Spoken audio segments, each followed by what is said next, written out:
Hello and welcome to the NFL DFS on the RotoRadar podcast. My name is Joshua Riemer, joined by none other than the man, the myth, the legend, Jared Block over on my right.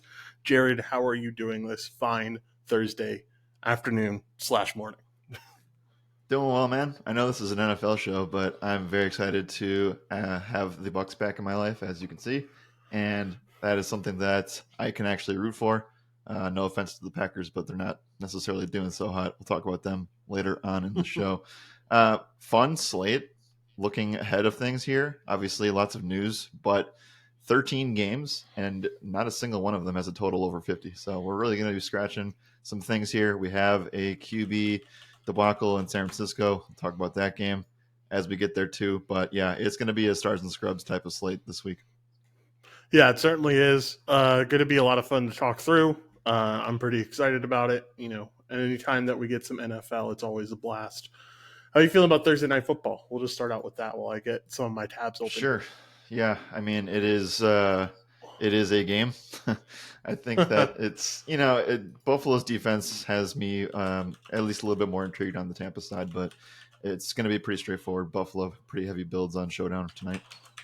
Yep, for sure. All right, Jared, without further ado, let's get this thing started. What game would you like to start out with? Yeah, let's start out with the first game on the board, which is going to be one of the more interesting ones, Rams-Cowboys. But before we get there, just want to give a quick shout out to our sponsors over at betonline.ag, the official sportsbook for the 2023 NFL season over here at RotoRadar. Use code ROTO, R-O-T-O, to get a 50% deposit match up to $1,000. Again, code ROTO, that's R-O-T-O, gives you a 50% deposit match up to $1,000. Live betting, player props, and everything in between. We're going to bet some team totals this week. Josh and I will run through our score predictions at the end of the show, so make sure to stay tuned for that. But yeah, thanks to BetOnline for being the sponsor. Let's start off with that Rams game, Josh. Let's do it, man. Starting off with this Rams game. Currently, like you said, Rams facing off against the Cowboys. Cowboys 6.5-point favorites at home. Over under is at 45.5. We saw this Rams team last week in a very closely contested game with the Steelers. We saw Puka kind of return to what we expected him to be, and we saw Cooper Kupp fall down a little bit. So how are you handling this Rams offense facing off against the Dallas defense that is pretty tough overall?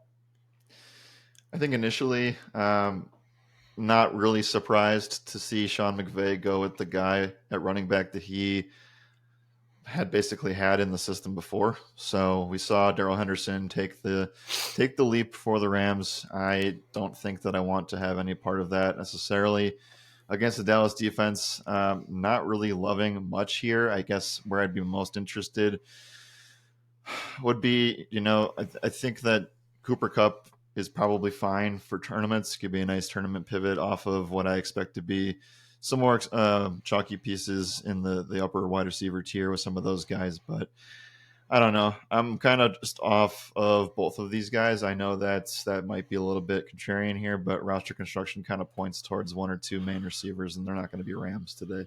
So that's kind of where I think I'm going to jump off for the first time this season, and I still think they could probably get there. But again, like you're asking a lot for these guys to hit against a really tough defense. Yeah, you certainly are. Definitely would be tough. We've seen this Dallas defense playing out just be really good over their whole time. So it's a tough matchup for them. How do you feel about Darrell Henderson here? I would assume that we're going back to the situation where he's going to be RB1.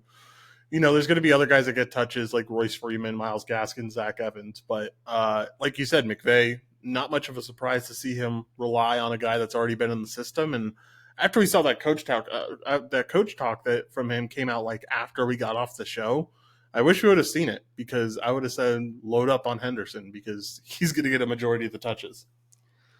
Yeah, I mean, it was tough to say right out the gate. Obviously construction would have been awesome if we had one of those min-price running backs, but we just didn't really know. And at the same time, I mean, I don't know. I know that Henderson got the touches you wanted. He really didn't necessarily smash outside of just getting those touches, but he did enough, right, at the price tags that he was given.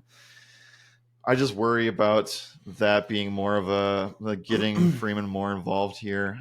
I worry about that a little bit. I just worry about them not being able to do anything with this. So as much as and the price tag has gone up a little bit. Again, I guess we haven't gotten there yet, so I can't necessarily say again. But you don't have to do that this week. You don't have to rely on a cheaper running back because there are already a few that stand out, and I would rather take those guys in some great spots. And you have some value opening up at other positions where you don't have to reach that far down the barrel. So I think that Henderson, if you want to take a bet on it again, I would say just be very careful because we've targeted running backs against Pittsburgh. We have not targeted running backs against Dallas, and I don't think you should either this week. Yeah, definitely don't blame you there. Anything else you want to talk about with this Rams offense? If not, let's move over to the Dallas side. Uh, no, I mean I don't think we necessarily need to discuss any more Rams. I was hesitating because this game environment is at least somewhat intriguing. It has one of the higher game totals. Maybe that is more on the Dallas side than anything else. Yeah, for sure. Let's talk about the Dallas side. Talk about upside they have. Obviously, went up against the Chargers last week, and I mean it was a good win. I don't think they showed any. I think the Chargers the Chargers lost that game instead of Dallas really winning that game. At least that was my thoughts on it. But what do you think of them coming in this week against a Rams team that I think is very middle of the road when it comes to that defense? Yeah, they are pretty middle of the road. We have adjusted now. Now is the time of the year as we head into week 8, where we have to start looking at things over the last 2 weeks and last 4 weeks compared to an entire body of work in terms of defense. So I think that the Rams are a team that has been a little bit more leaky, uh, and specifically against a team like Dallas, where I think that they can get you in a variety of ways, and so I think that I'd be willing to go. And this is where the first, I think, kind of pivotal moment here comes, where you want to decide whether or not you want to play Tony Pollard. The Dallas Cowboys have a very high team total at 26.5, one of the higher ones on the slate. They are home favorites here, and they're in a dome. And I think that Tony Pollard should catch passes in a game where I expect the Cowboys to be pushed 4 quarters. So that's where I think it makes a very, very valid case for Tony Pollard being one of the stronger backs here. And specifically, I mean, number one, Dallas has played on primetime a lot. So we haven't seen Tony Pollard on a main slate in a while. And number two, hasn't necessarily been smashing like we thought that he would over the course of the season. He is coming off of a strong passing performance against the Chargers, but really ineffective against on the ground here the last several weeks. But we know that Tony Pollard is going to be a guy that gets 20 plus touches. And if we expect that to be a thing, I think the touchdowns will follow eventually. And I think this is a solid spot for him at a price tag that he shouldn't be at on both sides. Yeah, I was just about to say, like, the thing that's mainly up with Tony Pollard is the fact that he just hasn't scored a touchdown since week 1, right? So, Yep. hasn't scored a touchdown since week 1 where he scored 2 of them. And since then, it's just been nothing. So, as soon as he gets a touchdown, you're going to think that this price is extremely discounted at 7,600. Right. But until then, it's hard to rely upon. I think positive regression is coming sooner rather than later for him. It's just a matter of time. Yeah, would agree with that. Uh, we will bring up 1v1s with Pollard here as the show goes on because I think there's a couple intriguing guys that make some sense to kind of say, do you want him or do you want Pollard? So I think that let's start by saying that he is a top 3. Well, I would say top 5 running back just for sure. And then top 3 can be a little bit trickier, but I think he is a solid play. And again, I always want Tony and just any Cowboys player in general, when they are pushed for 4 quarters, they've been involved in a lot of blowouts on both sides of things. And I think that we finally kind of saw something happen there in that Chargers game that was very intriguing on that side of the ball. As far as anybody else on on the Cowboys, I should say, I'm not really too stoked to go out of my way anywhere. I think that there are better wide receiver options than CD Lamb, who is getting up there in price now. And I think that trying to trust anybody else is kind of tough. So I want to say just Pollard for me.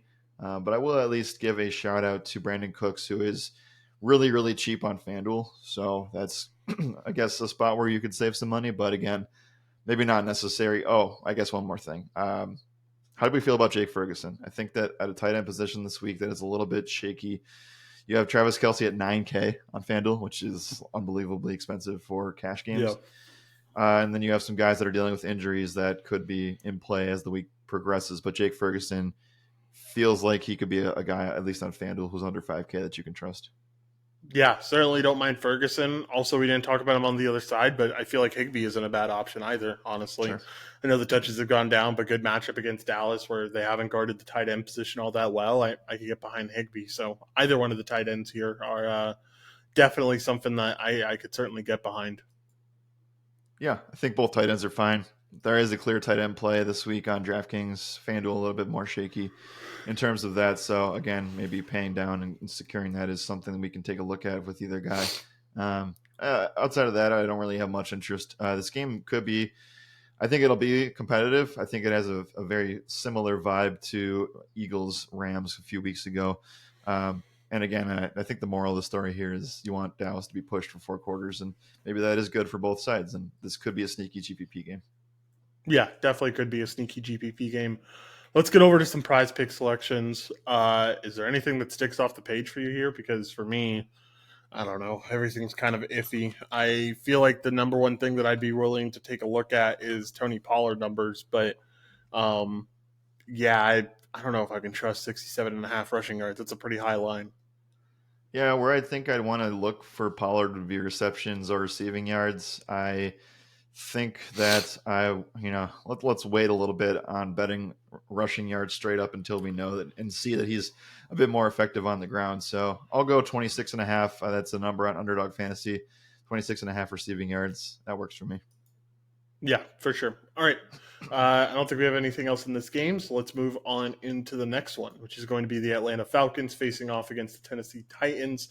Currently, Falcons are 3-point favorites on the road. Over-under is at 35.5. What a low total. Yep. Lowest total on the day. Pretty ugly game overall. Let's start off with this Atlanta team who is facing off against a Titans team that's definitely struggled against the passing game. And I mean, like, I don't know. I guess I can vent my Bijan Robinson frustrations here because last Sunday was extremely frustrating. And I say that as a person who has him on a lot of dynasty teams.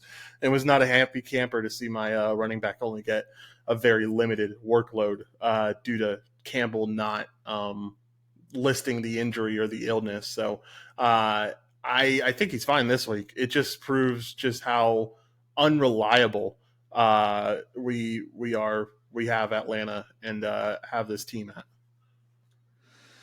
Yeah, I mean, the situation in Atlanta is very, very frustrating. They continue to win football games, and that's probably a reason why it's just incredibly difficult to see what they're actually going to do week in and week out.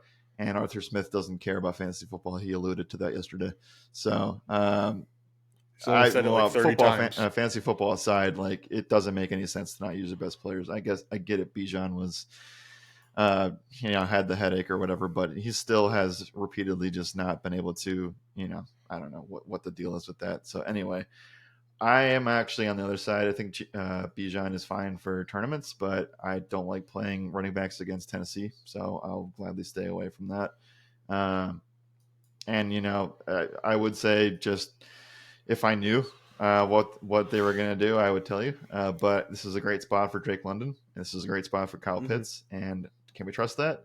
No, absolutely not. So I think that if you wanted to go somewhere in tournaments, I don't mind going to get Drake London. He is in a spot on FanDuel where like 6,700 feels like a lot for him, but I do think that he'll be a guy we can talk about in the player pick'em selections there.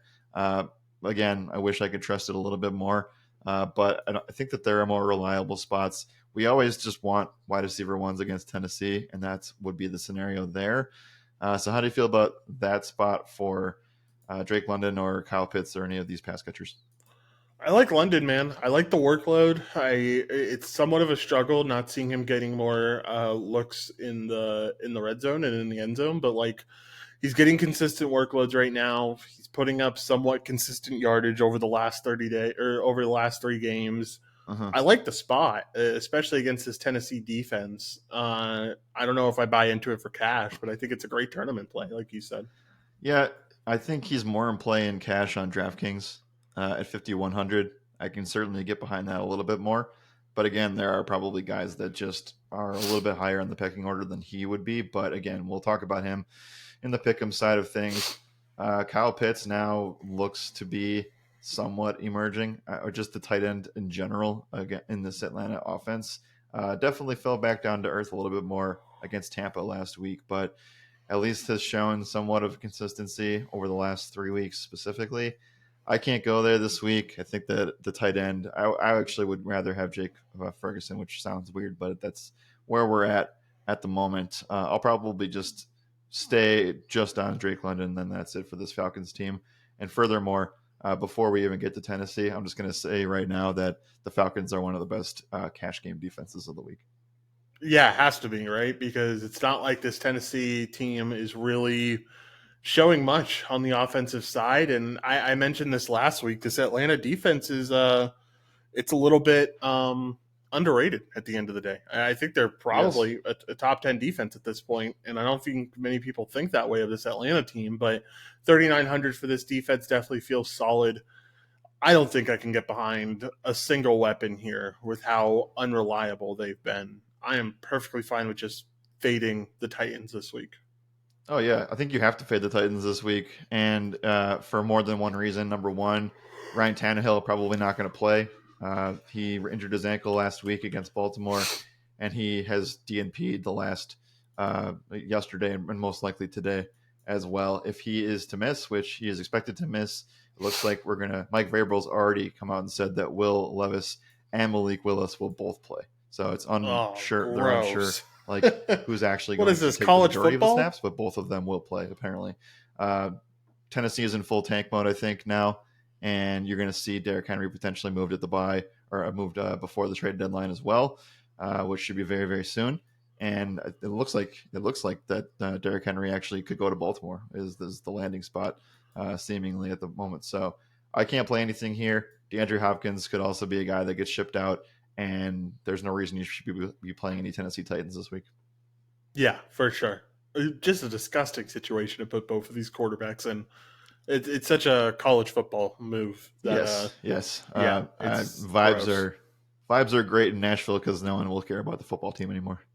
Yes, thank goodness. All right, I think that's it for the DFS side of things. In the pick'em stuff, I don't know. It's kind of rough to say you like anything here. I guess I mentioned Drake London. He's at 49.5 receiving yards. That feels like a number that's going to screw you at the end of the day. So I don't Yeah, I don't even feel comfortable with taking anything here. yeah. It feels like an Evan Mobley number, doesn't it? Yesterday. Yeah, it definitely feels like an Evan Mobley number. That's for sure. That is for sure. Yeah, I like it. It's not my favorite, but I could see if there's anything in this game that I would play, that would be it. All right. Let's move on. Talk about this next game, which should be a fun one. Have first round pick quarterbacks facing off against each other. It's the Texans facing off against the Panthers here in this one. Currently, Panthers coming in as 3-point underdogs at home, over under set at 43.5. Let's talk about this Texans team first. Talk about CJ Stroud, who they've had the bye week, and last time we saw him threw his first interception. I still think it was a good performance for him against the Saints. That's a really tough defense to go up against. But now you get a Carolina defense that is not very good. A little bit better against the passing game though. So how do you analyze Stroud and his weapons this week? Yeah, I think Stroud is fine. I think I would say this is a week where I would be a little bit more bullish on some of the weapons in this game. And I know that no game total really stands out here. So I do think that trying to find games that can shoot out would be something that I would take a look at. You also have a spot where Carolina is coming off of a bye too, so that's going to help that pretty tremendously. So I think that Stroud will be pushed to play as much as up in pace as possible. And that's something that they have had to do. He has had to battle adversity and throw a lot of pass attempts, and I feel like that's going to be a spot where we should be able to go right back to it.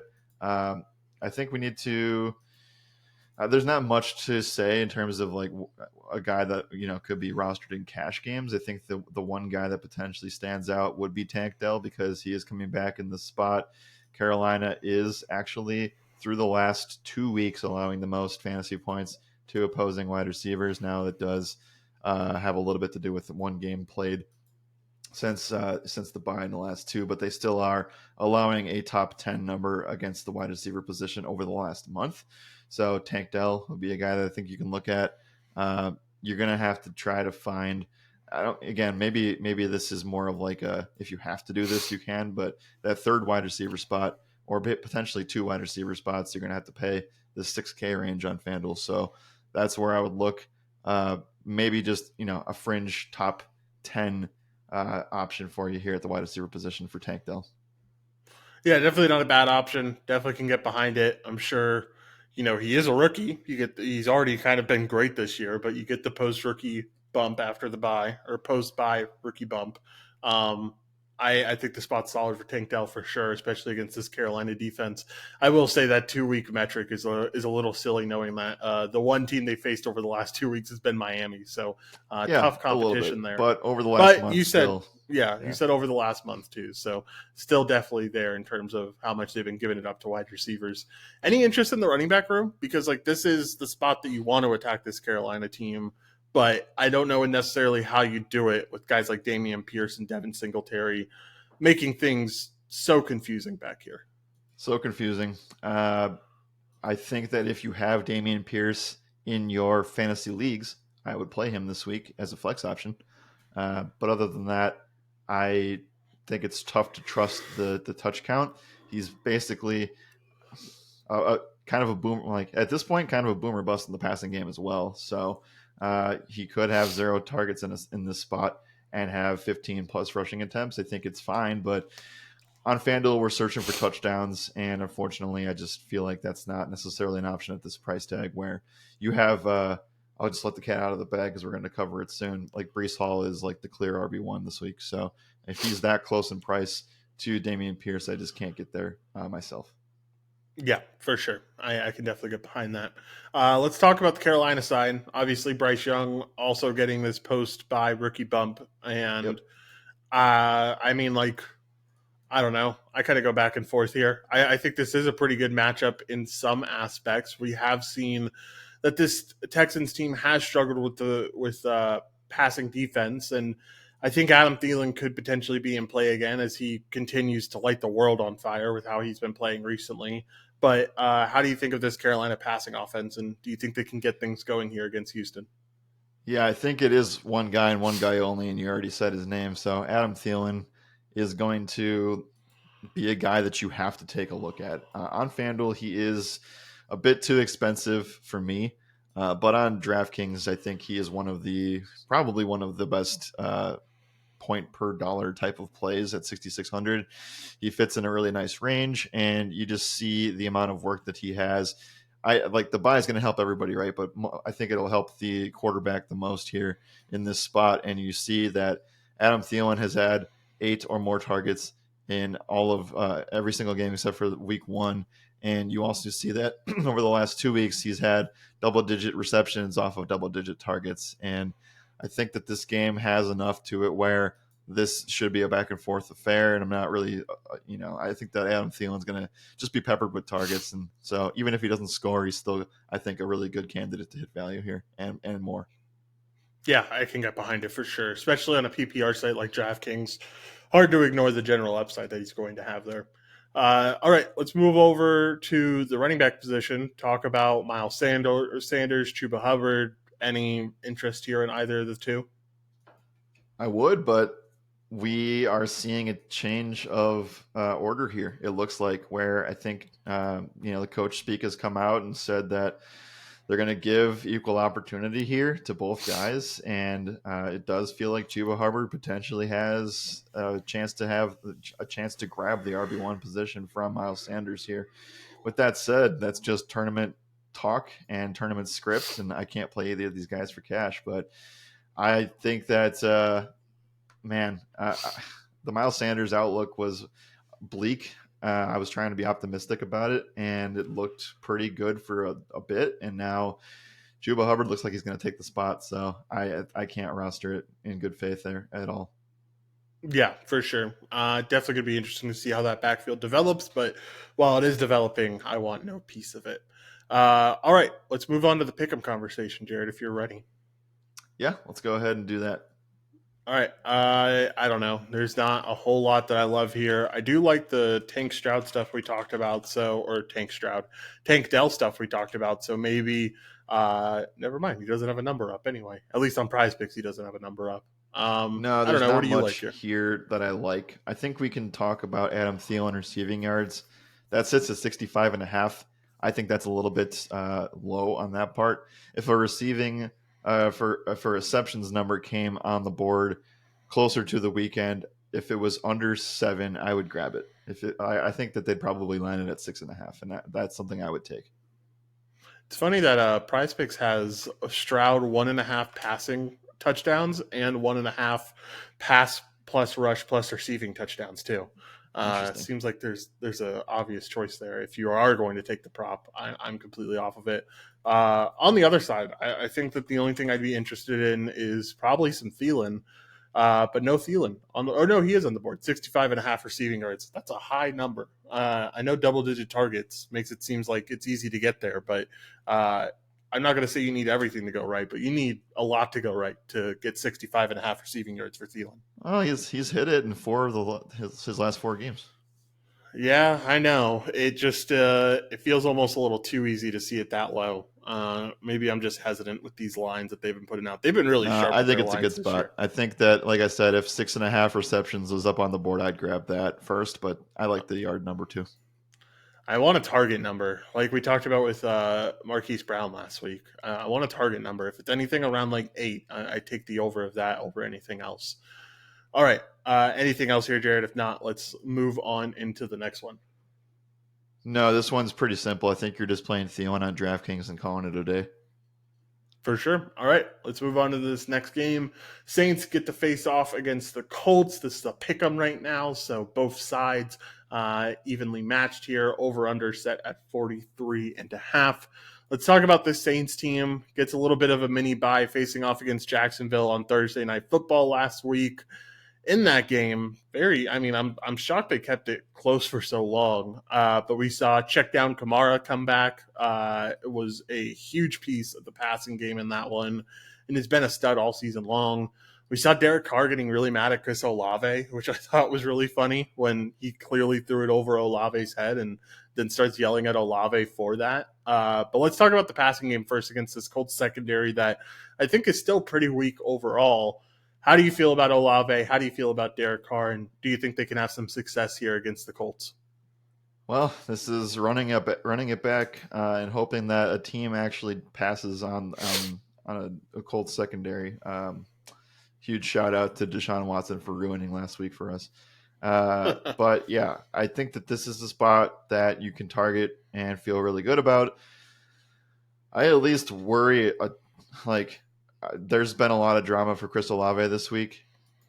He's just going to play through Yeah. this, I guess. Like, is there any penalty for this at I all? mean, I'm sure at some point there will be. I don't think there is right now, though.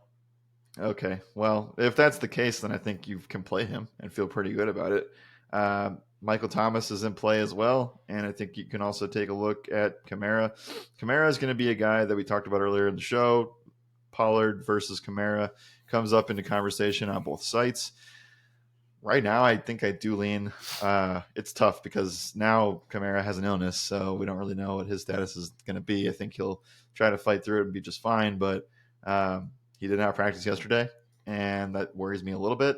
At the same time, it's hard to deny that Kamara's role in this offense, in this matchup, is not, I feel like I'd slightly lean Kamara if I knew that he was going to be healthy and good to go. And that's kind of tough because I don't know, man. How long can we expect these targets in the running back game for Kamara? I feel like you can trust it continuously, but at some point it could fall off, right?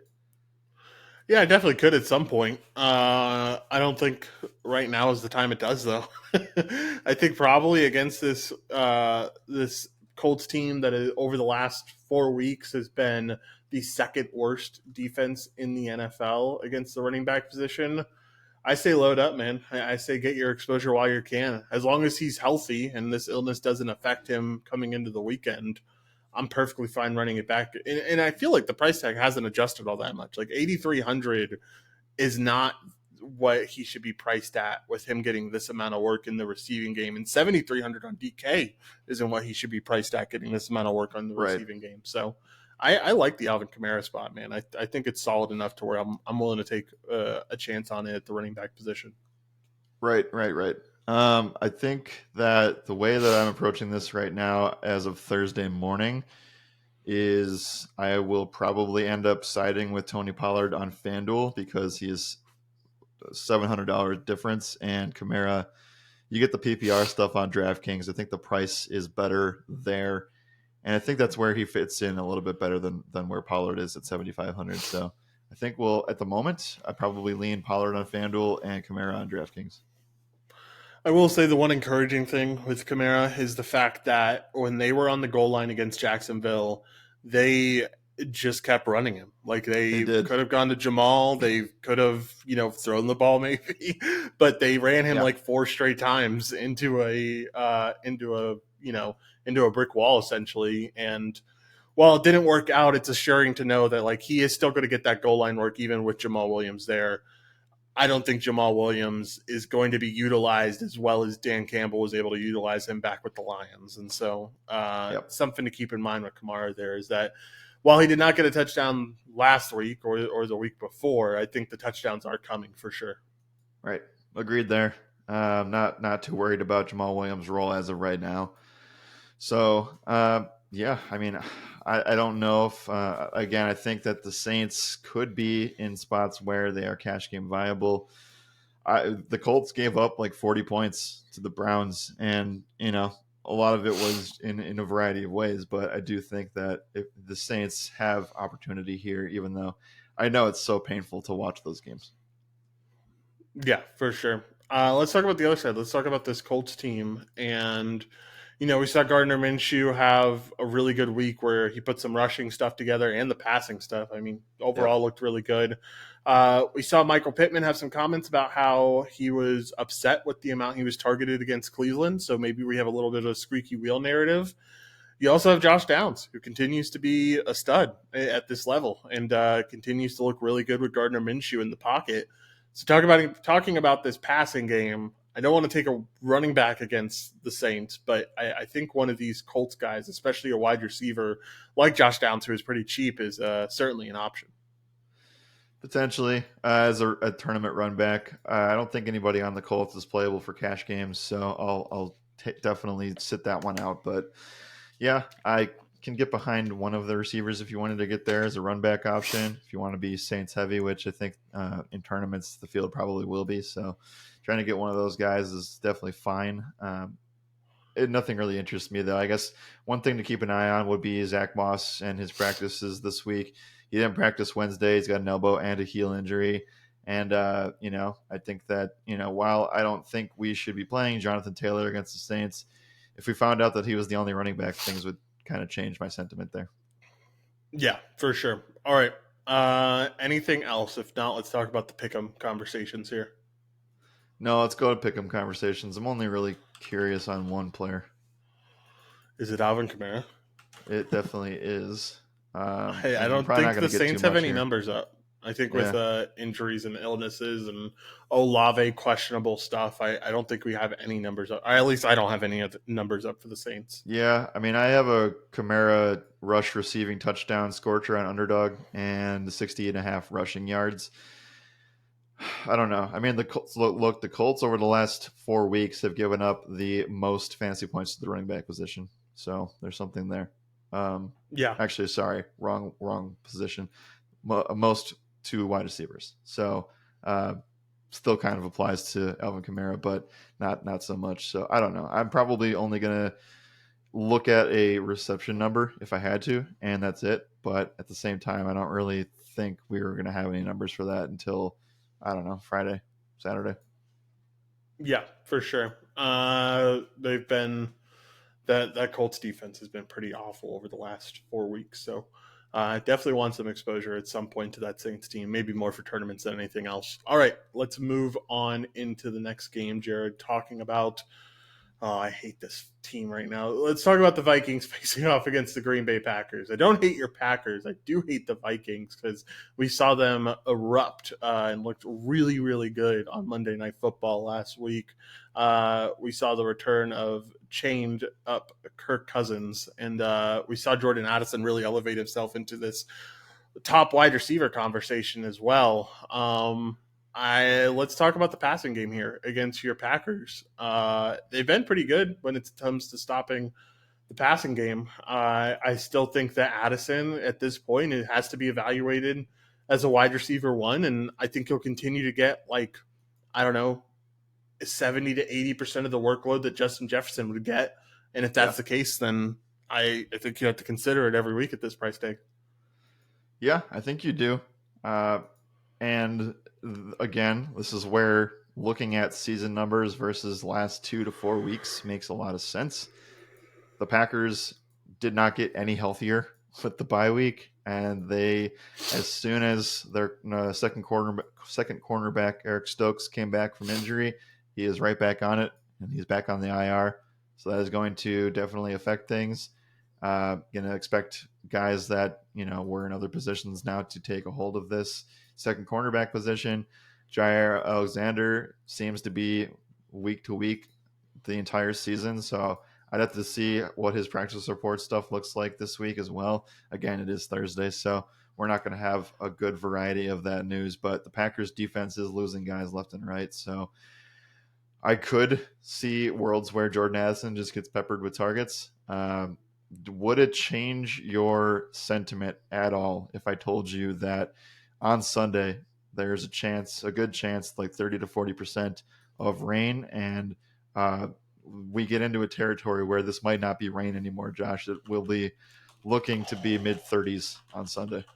Oh my gosh, a snow game in October? That sounds like a lot of Could fun. be a really messy one. That's all I'm saying. Yeah. No thanks. I'm gonna stay away from the passing game in a snow game. Or I guess not really snow game. It's most likely just gonna be rain. But yeah, sounds ugly. Sounds very ugly. Very cold as well. Yep. I mean, I think that again, like this is where the last two, if you were to look at the Packers' first couple of games, you would say that the defense has been able to hold itself together. But then you look at the last several, and I know there's a bye week in there, but things have not looked great from that end. So I think you can still if things clear up, I could see this being a spot where Addison could be successful. Trusting Kirk Cousins in a cold weather environment on the road is not something I really want to do necessarily, but these Vikings plays could seemingly be more GPP than anything. I guess the biggest thing to monitor here would be to see if TJ Hawkinson's going to go in this one. He had a foot injury that had him leave, and he kind of was back and forth in that fourth quarter against the Niners. It looks like he's going to be fine. He probably won't practice too much here. If that's the case, I mean, I think that TJ Hawkinson without Justin Jefferson is a guy that can average 8 to 10 targets a game plus and be a huge red zone target. I know that the touchdowns haven't been there since that Eagles game, but I think he's definitely a candidate. If he's good to go, he's one of the best tight ends on the slate. Yeah, for sure. I can certainly get behind it, especially at that price tag of 6,500. They weren't able to adjust to the Monday Night Football performance because of Right. how they put out their slates. So you're getting Hawkinson at a discount. I think the spot is definitely solid for him, and I can't argue with anything there. Running back room. I think towards the end of the game, we really got a Cam Akers takeover, Yep. and I think you're going to get to the point where he is going to be the number one back here against Green Bay, where their run defense has just been awful this season. Are you willing to take a chance on Cam Akers at such a cheap price tag? Yeah, I mean, in cash, it's still tough to get there because Madison is still in the picture. So I think that I have to say no.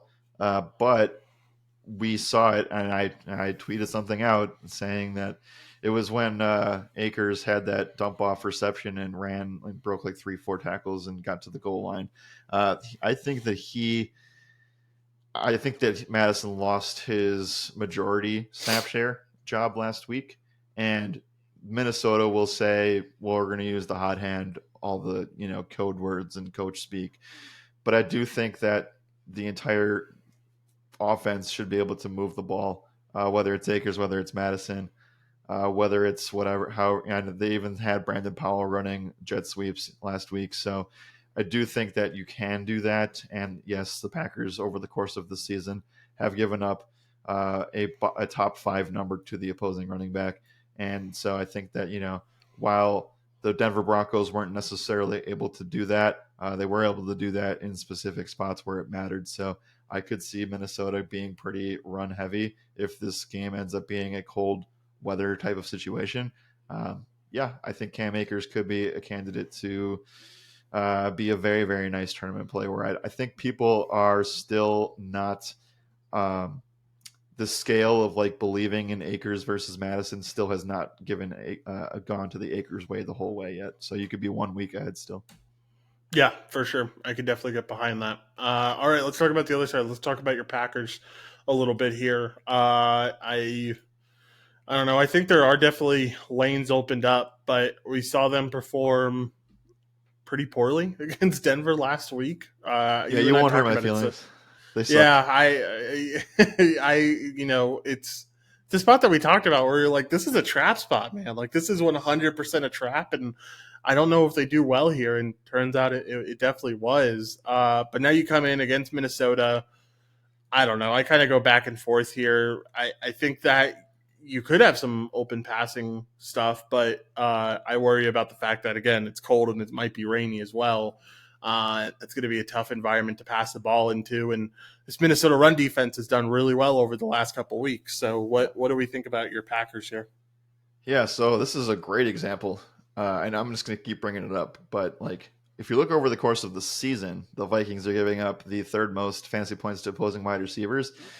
If you look at the last 2 weeks specifically, they are middle of the pack against wide receivers now, and they have given up the fifth least fantasy points to opposing running backs, which is saying something specifically because Christian McCaffrey did very well against them last week, especially coming out of the backfield. I know that I'm not sure. They actually did pretty well in managing the actual yardage number, but Mm-hmm. giving up touchdowns is not going to help that. So I want to say that I'm probably out on Green Bay until I see more of it. And that's going to be really tough, especially when you have Christian Watson staring you in the face here at 6,300 on FanDuel. I think he is a borderline cash play. And outside of that, I'm probably staying off of the rest. On DraftKings, similar situation here where I think that, the underperformances of some of these spots have really just kind of taken the sale out of some of these price tags. So Christian Watson is the same price as Drake London. They're both 5,100. Who do you trust more? And then we'll talk about Aaron Jones. Yeah, I mean, I think at the end of the day, I trust Christian Watson a little bit more, but I think it's tough between the two. I think it's tough between, you kind of have the same thing. You have Watson and Dobbs, and then you have Jones and Dillon, and just trying to find the guys you trust is hard, especially against the Vikings defense that has been pretty solid. So, I don't know, which one do you trust more? At the moment, I trust Drake London more. He's been the more consistent receiver, Yeah, and that's impossible to say. So that is um, impossible to say. Luke Musgrave did not practice Wednesday. Ankle injury took him out of the game. I'm surprised that he didn't get evaluated for a concussion either, but that is what it is. So we'll keep an eye on his status. I do not think that I'd be willing to punt Josiah DeGuara. They also have some other guys down there that'll probably take some snaps. That would elevate Christian Watson a little bit if Musgrave wasn't unable to go. Would also upgrade Romeo Dobbs too, but he is kind of expensive on FanDuel, so probably not going there. Uh, Running back scenario, dude, I don't know what to do here. And considering how good the Vikings have been recently against running backs, I'm probably just out again until I see more of it. I don't know what to do with Aaron Jones. It's been a really tough season to see what's going on here. Yeah, it certainly has, and I'd rather just not trust it rather than trying to find out exactly what the answer is. All right, let's move over to Prize Picks and talk about that side a little bit, and talk about Underdog as well. What do you like from this game to start things out? Let's start with the Vikings here. Uh, the easy answer is oh, I have one, and I maybe it's not an easy answer, but again, I'm very very bullish on Cam Akers taking this rollover. So Underdog doesn't believe that right now, and I think that you can do something that we did on Monday night, and it's the same number. I remember it because I we played it 67 and a half rushing receiving yards for Madison. Take the under. I think that's a smart way to go. If you now it can burn you, obviously, but I do think that this is a play on Cam Akers and getting ahead of the game in that regard. Oh, yeah, I agree. I think it is a solid way to get ahead of the game. I think that 68.5 is definitely indicating that he's an RB1, and that doesn't seem like it might be the case anymore. So, perfectly fine with taking that under there.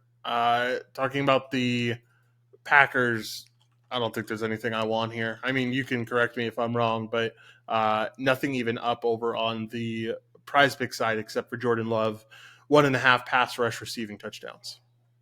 Yeah, and even that can be shaky. So I'll probably stay away from that. Um, Christian Watson has a receiving yard number on Underdog. I can't. I can't say that I really want that. Again, like, look. Before when we talked about the Atlanta Falcons, I wanted the Drake London 49.5 number. That's 10 yards lower, so I'll take that instead. Yeah, for sure. All right. Anything else here, Jared? If not, let's move on into the next game. Yeah, I'm. Do we know why this game is a pick 'em with no money line? Is it just because of Jones? Yeah, I think so. I mean, I don't know. The Saints and Oh, Colts it's is a probably a little pick bit of 'em. Hawkinson too, I guess. But I mean, like, look, I don't know. I think this could be. Yeah, I could see an under of 42 in this game. I think it's going to be really gross. I think the weather will play a factor finally, and I wouldn't be shocked to see this total closer to 40. It's 42 right now, come Sunday morning. Yep, for sure. All right, let's move on into this next game, which is going to be Patriots facing off against the Dolphins. Currently, we have the Patriots at 8.5 point underdogs away from home, over under set at 46. Let's talk about this Patriots side first. Obviously, a big win against the Bills last week. We saw Mac Jones look a lot better. We saw this offense look actually feasible and somewhat good. All right. But now you face off against, well, I mean, you face off against a Miami team that, while it is a tough matchup overall, team versus team, I think it will leave some openings for this New England team to actually put some points up on the board, because we saw Bryce Young get off to a really fast start against this Miami team last time out. And I think that this Miami defense is just, I think they're pretty subpar, to be honest with you. Yeah, so I think that there's one way you can attack Miami. Obviously, they're going to put up a lot of points, and I think that they've been a little bit leaky in the secondary when it comes to opposing passing offenses. We saw the Eagles take for what seems to be the first time this season a very pass heavy approach. I know they've had to use the passing game to come back and finish games off. Commanders, I think the Rams was another game. But yeah, that Eagles team was really able to put things together against the Dolphins in the passing game, and I think that's not a fair comparison for the Patriots, but there is enough to say here that Miami's giving up the third or fourth most fantasy points to opposing wide receivers the last month, and it's tough to say which receiver is going to stand out the most, but it definitely feels like it's going to be Kendrick Bourne, and I say that because this is exactly where he lets us down. When when everything lines up and he's had a couple really good weeks is exactly when things bottom out for this spot. But Kendrick Bourne, 4,700 on DraftKings. I like it. I think he's one of the guys. Like, you don't have to punt receiver this week, most likely, because you do have some other punt spots that we'll talk about at other positions. But yeah, I mean, Bourne, 4,700, getting the target share that we need here. And I know, like, Juju has been pretty inconsistent in staying in the lineup there. So I think it's Bourne for this Patriots team. I mean, is there a world where the Patriots fall flat on their face and don't do anything? Sure. But I think Yeah. this is a spot where These two teams always play each other really, really competitively. And Miami is the home team, right? Yep. Okay. So, Mm-hmm. man, I think I do like Kendrick Bourne, and that's kind of where that stops. Yeah, I can get behind that. I definitely don't mind the Kendrick Bourne spot. We saw him get 9 targets against this team last time they faced off against each other. He didn't do much with those 9 targets, but he definitely could this week, and I don't mind the spot. I don't think there's anything else here that I'd be willing to take a look at, though. Um, yeah, I think that's it. Maybe Ramondre, but I don't know. Very untrustworthy as of right now, and it seemed like he did get a little bit more involved in the passing game last week, so maybe that's something that he could benefit from. But let's talk Yeah. about the other side. Let's talk about, or unless you have anything to comment on the Ramondre situation. No, I don't think so. I think that the pass or the game script is not great for him, and he has been able to deliver the last 2 weeks because of consistent involvement in the passing game.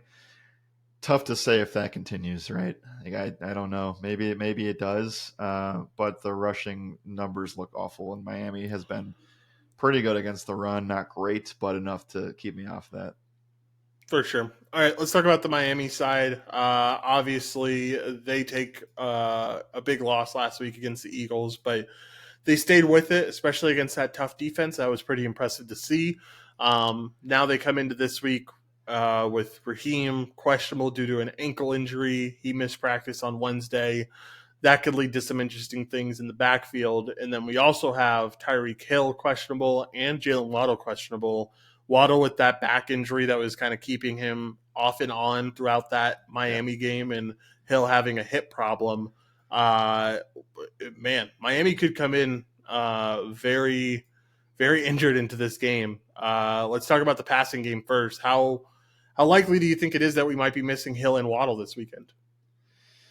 Man, I really think it just depends on this week's practice report or today's practice report specifically for Hill.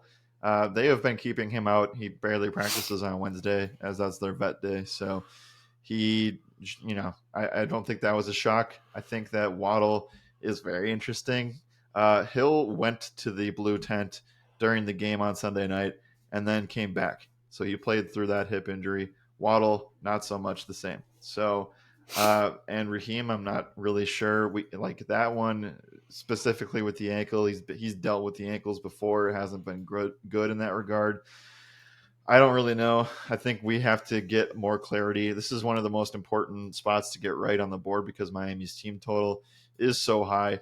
It looks to be seemingly the highest total on the main slate outside of the Chiefs, very close. So 28.5 Dolphins. I think that Tyreek Hill wasn't really a factor. Remember back in prime time against the Patriots earlier this season? I think that he's probably fine to play in this spot.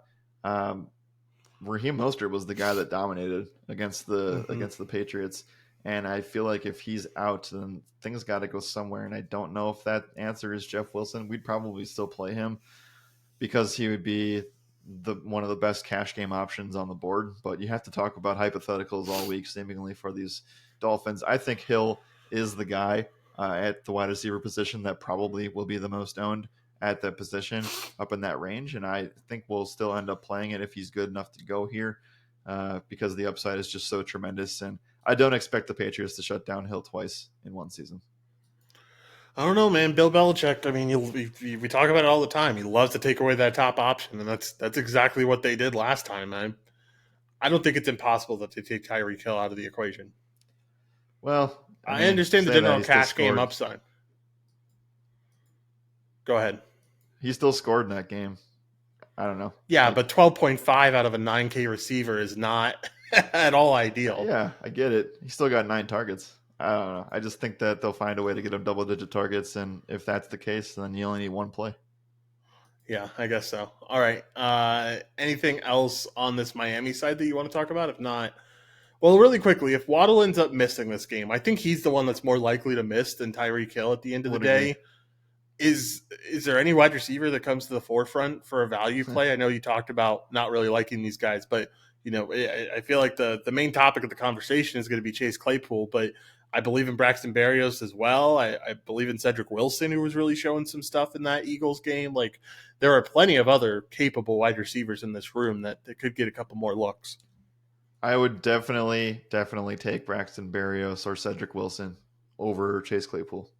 Claypool played some snaps in the last game, blew a couple assignments. He saw his playing time basically cut to zero after that. You also have River Craycraft on the IR, so that is a factor. Maybe that would involve potentially being interested in Durham Smythe. I don't really want to go there necessarily. I don't really want to have that conversation, so hopefully we get some of these guys healthy again. If Waddle were to play, I think that he actually could be interesting too. Like if they're both good to go here, I think Waddle, the back thing is very concerning. The fact that he wasn't able to finish the game is very concerning.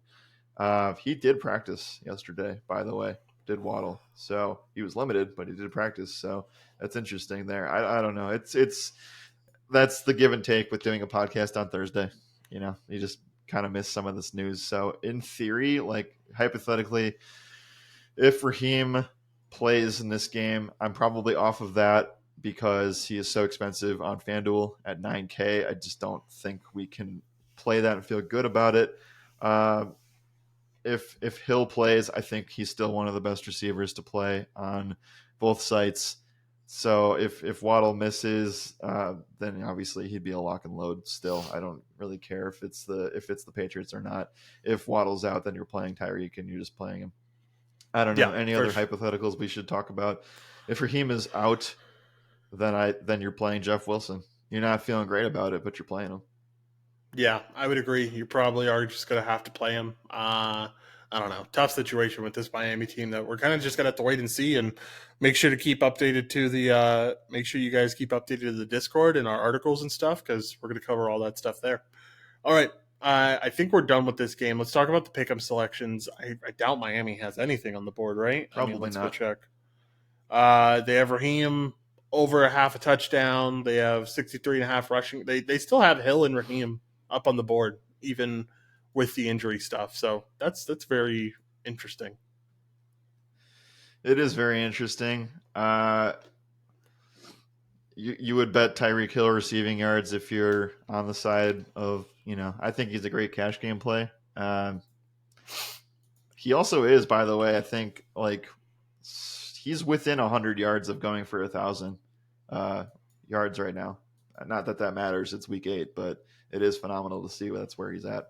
Is that right? Yeah. I think maybe it's not 1,000. Maybe it's like 500. Maybe it's 500. I can go check for 500. You. I don't know. I'm making you do work on Thursday morning. Sorry. It's okay. 902. So you're right. He's about like 98 yards from 1,000. Yeah. Again, that's insane. I don't know if that really matters. He really has a chance to break the 2K record. And that's I guess not record, saying. but like, yeah, I don't think that's on their mind right now. I think they're focused on winning off of a bad loss in primetime. Like they're being called the team that they're being called frauds because they've beat up on some really bad football teams and lost to teams that are seen as competitors in Philly and Buffalo. Those are the 2 losses. So, and the 4 wins are the Panthers, the Giants, the Broncos, and the Patriots, and the Chargers earlier on in the year too. Right. Not the teams. I mean, sure, not bad teams necessarily. There are some okay wins in there, like the Chargers. I don't think that's a bad win. I don't think some of these are just. It's been a very different level of opposition for them. Strength of schedule has been iffy for sure. All right. Anything else here? Or I guess we do have to talk about the Patriots a little bit. I don't think there's a lot that I really want exposure to, but I have no Patriots stuff on my board, unless I spelled Patriots wrong, but I don't think I did. No Patriots stuff on my board. So do you have any Patriots numbers that you want to talk about? Nothing that I like. There's just early touchdown numbers here. If Kendrick Bourne had a reception line of like 4.5, I think that's viable. Again, to touch on that, 2 back-to-back really solid weeks. 11 targets against Vegas, 7 targets against Buffalo. Was able to turn one of those into touchdowns. I think maybe you're probably just fading the Patriots and playing the Bourne spot on DraftKings. Yeah, certainly don't mind that. All right, let's move on into this next game, Jared. Only 3 more games in the 1 p.m. window. Next one up is the Jacksonville Jaguars facing off against the Pittsburgh Steelers. Currently, Jags coming in at 2.5-point favorites. Over under is at 41. Let's talk about Jacksonville first. Trevor Lawrence still questionable with this knee injury. He was limited on Wednesday. We don't have much else. Zay Jones questionable with the knee injury. He did not practice on Wednesday, so take that for what it is. I want to start it off with Travis Etienne. I think he is the most reliable, consistent back in the NFL right now. It is really hard to argue outside of like the CMCs and like the really top echelon. But I think Etienne has to be included in that upper echelon because he consistently gets the passing work. He consistently gets like 20 touches. It's insane the workload that they give him, and he continues to pay it off. And now he gets to go up against a Steelers team that has had struggles against the run this season. Over the past 2 weeks, they have been a bottom 10 defense. Over the past 4 weeks, I'd have to look it up here, but I'm sure they haven't been all that much better. Are we considering going back to the Travis Etienne train here? I think he is a very solid candidate.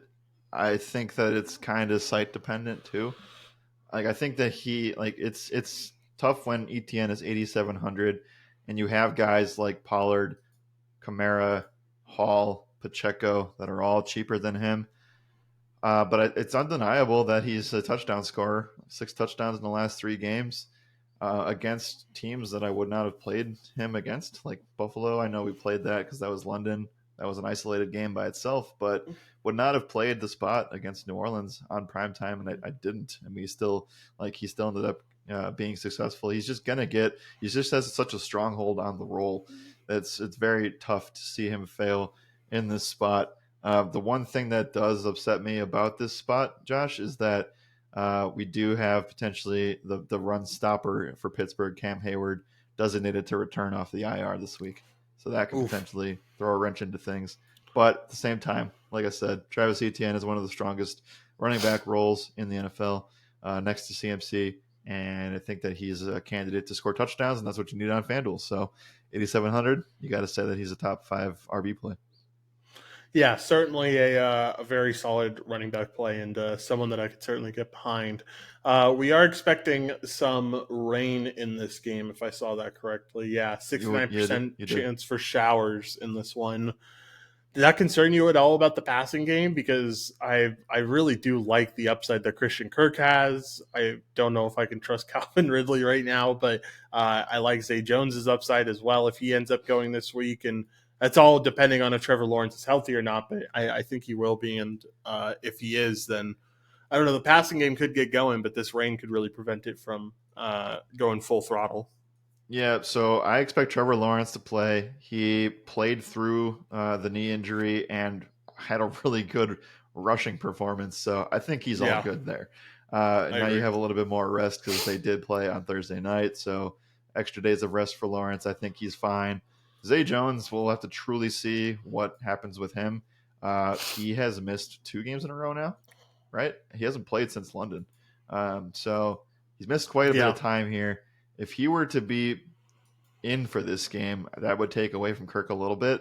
But I do think that Kirk is a fine option, and he looks to be the wide receiver 1. I'm not really sure what's happening with Calvin Ridley, but it's very clear that his snap percentage has gone down every single game since London. So that is notable. I do think that my analysis for Calvin Ridley was very simple. I think he will have this 5 to 7 target type of role. I do think that he potentially is 3rd in the pecking order behind both Ingram and Kirk.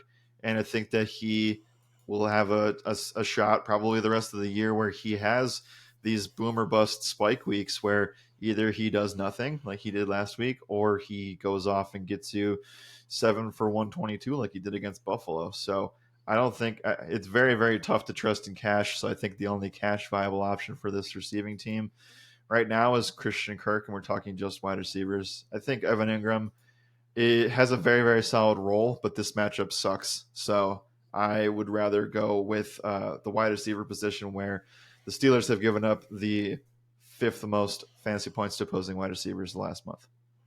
Yeah, for sure. I definitely like the spot for these wide receivers, especially Christian Kirk. Definitely seems really solid.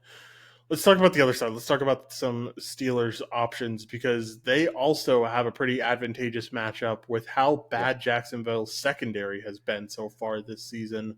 Over the last 4 weeks, has been a bottom 10 secondary in terms of allowing wide receiver fantasy points. And Pickens, we've seen go off back to back weeks. Yeah. And if we're expecting the run game to kind of be, stopped like it has been, uh, and non-productive like it has been all season long, I think Pickens is a prime option here. Maybe more so tournament based than anything else, but definitely solid for Pickens after 2 100-yard weeks. Right. I continue to be impressed by the Pickens stuff.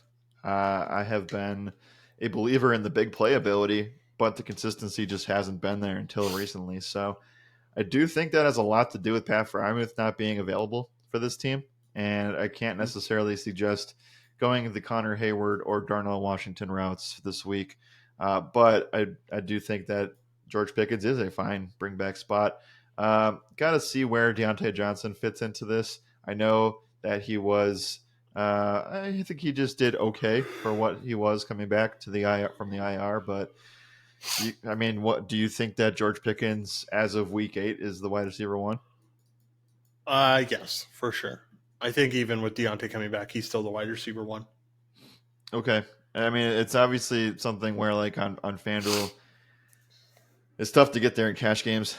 I know the big playability is there. I feel like the consistency factor is still just not at the level that the price tag matches. That's just me. I don't know. Maybe I'm a little bit late on the Pickens stuff. DraftKings, I think 5,600 is a very good price tag for this. Uh, I don't know. I think that there will be pushback here. I think Pittsburgh will play Jacksonville tough, and I think that there's enough here to say this is a really good core for a tournament type of approach. Weather does worry me as of right now. It's still early. I won't worry about weather until Sunday morning, but yeah, I think that you can build tournaments with several of the groups of players that we talked about in this game. I feel pretty good about it. Just again, there are some games that just fall off in cash a little bit, and I think this is one of them. Yeah, sadly, it definitely might be. Any interest in the running back room? If not, let's talk about some pick'em options. Not touching the running backs. Unlike the Minnesota stuff, um, Pittsburgh refuses to just use Jalen Warren 100%.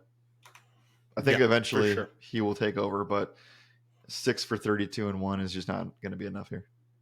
No, it is not. All right, let's talk about the Steelers first. I really like Pickens. I think 53.5 is a very low number for him, and I just don't think that this team has the secondary to really hold him accountable. So I think 53.5 really solid for Pickens in terms of his receiving line. Wouldn't mind getting a reception number or a target number as well to see what that looks like because I think that might be a little bit more ideal for him than maybe a receiving total. Yeah, I like that. Wouldn't be something that would be one of anywhere near my favorites, but if you're bullish on this passing game, I think Kenny Pickett 218.5 passing yards feels a little bit on the lower side. So I think he can throw 250 in this spot. It's asking a lot, but I think he can get over that 218 number.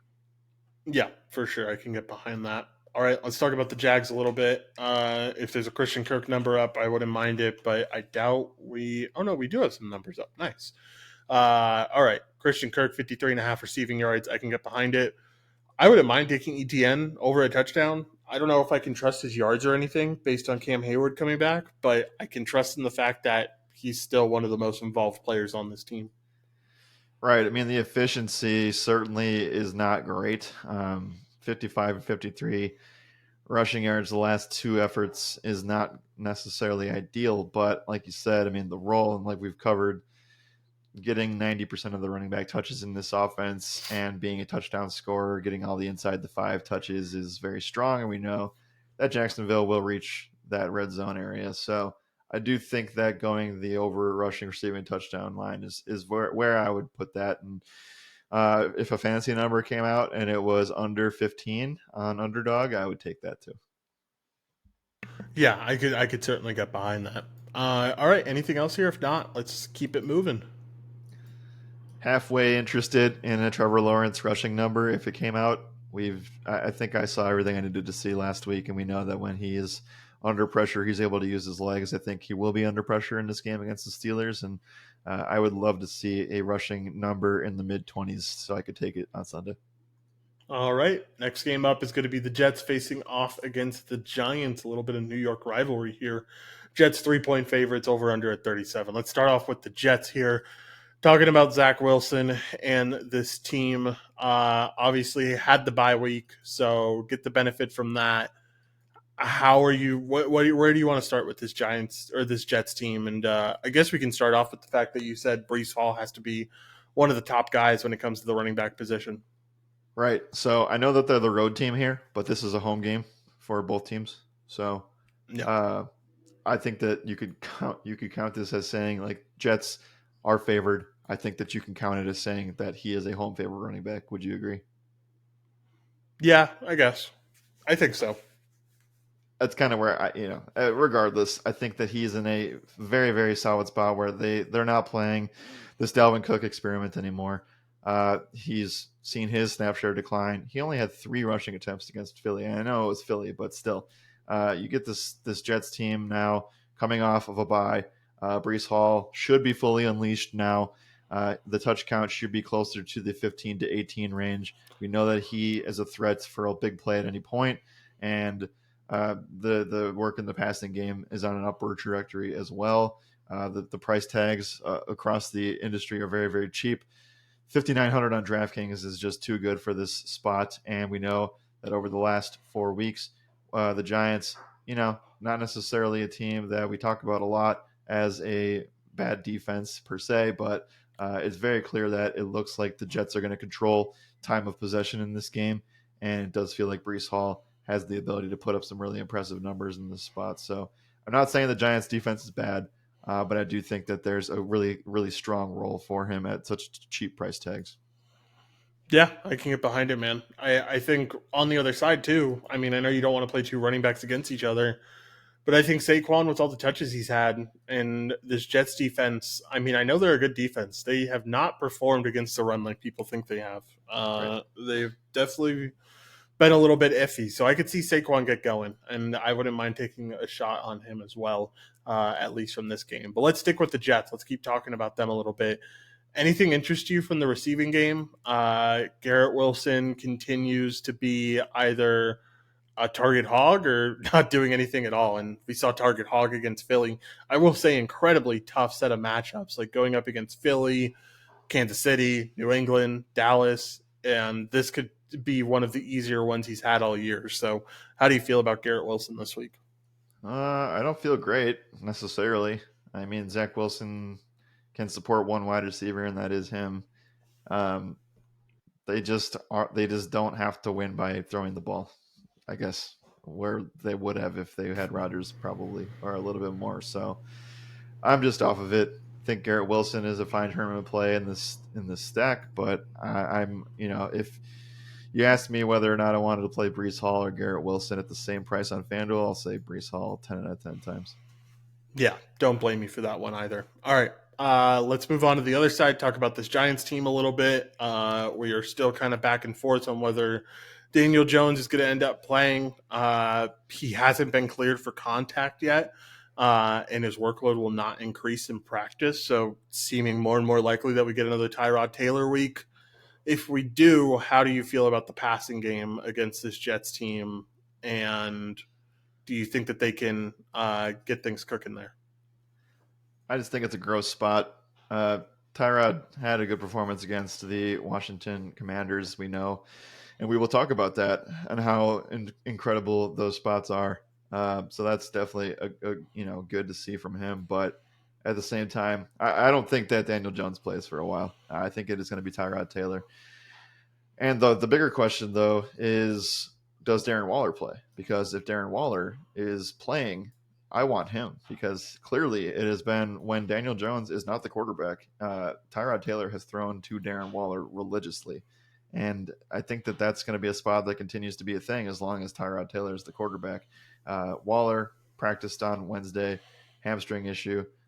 So we'll see if he's going to be good to go here. But he is a very strong candidate. So love the Waller spot this week.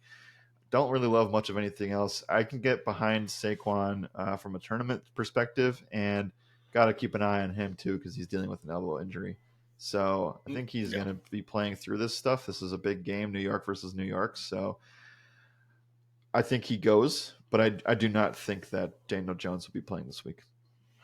Yeah, I would tend to agree. I think those comments, especially, are not ideal whatsoever. So, Right. definitely going to keep an eye on the Darren Waller stuff. Definitely going to keep an eye on the Saquon stuff, and I think that's it for this side. If you have any other thoughts, give them now, and then we can move over to pick 'em stuff. Slightly interested in this low total for a Jets defensive play. That's kind of it, though.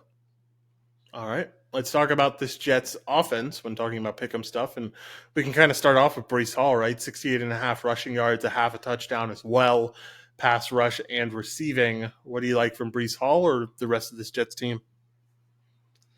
I wish I think I'm going to take a wait and see approach on the Hall numbers. I don't mind the rushing yards. Like, I think I'm just very bullish on him getting 20 touches in this spot.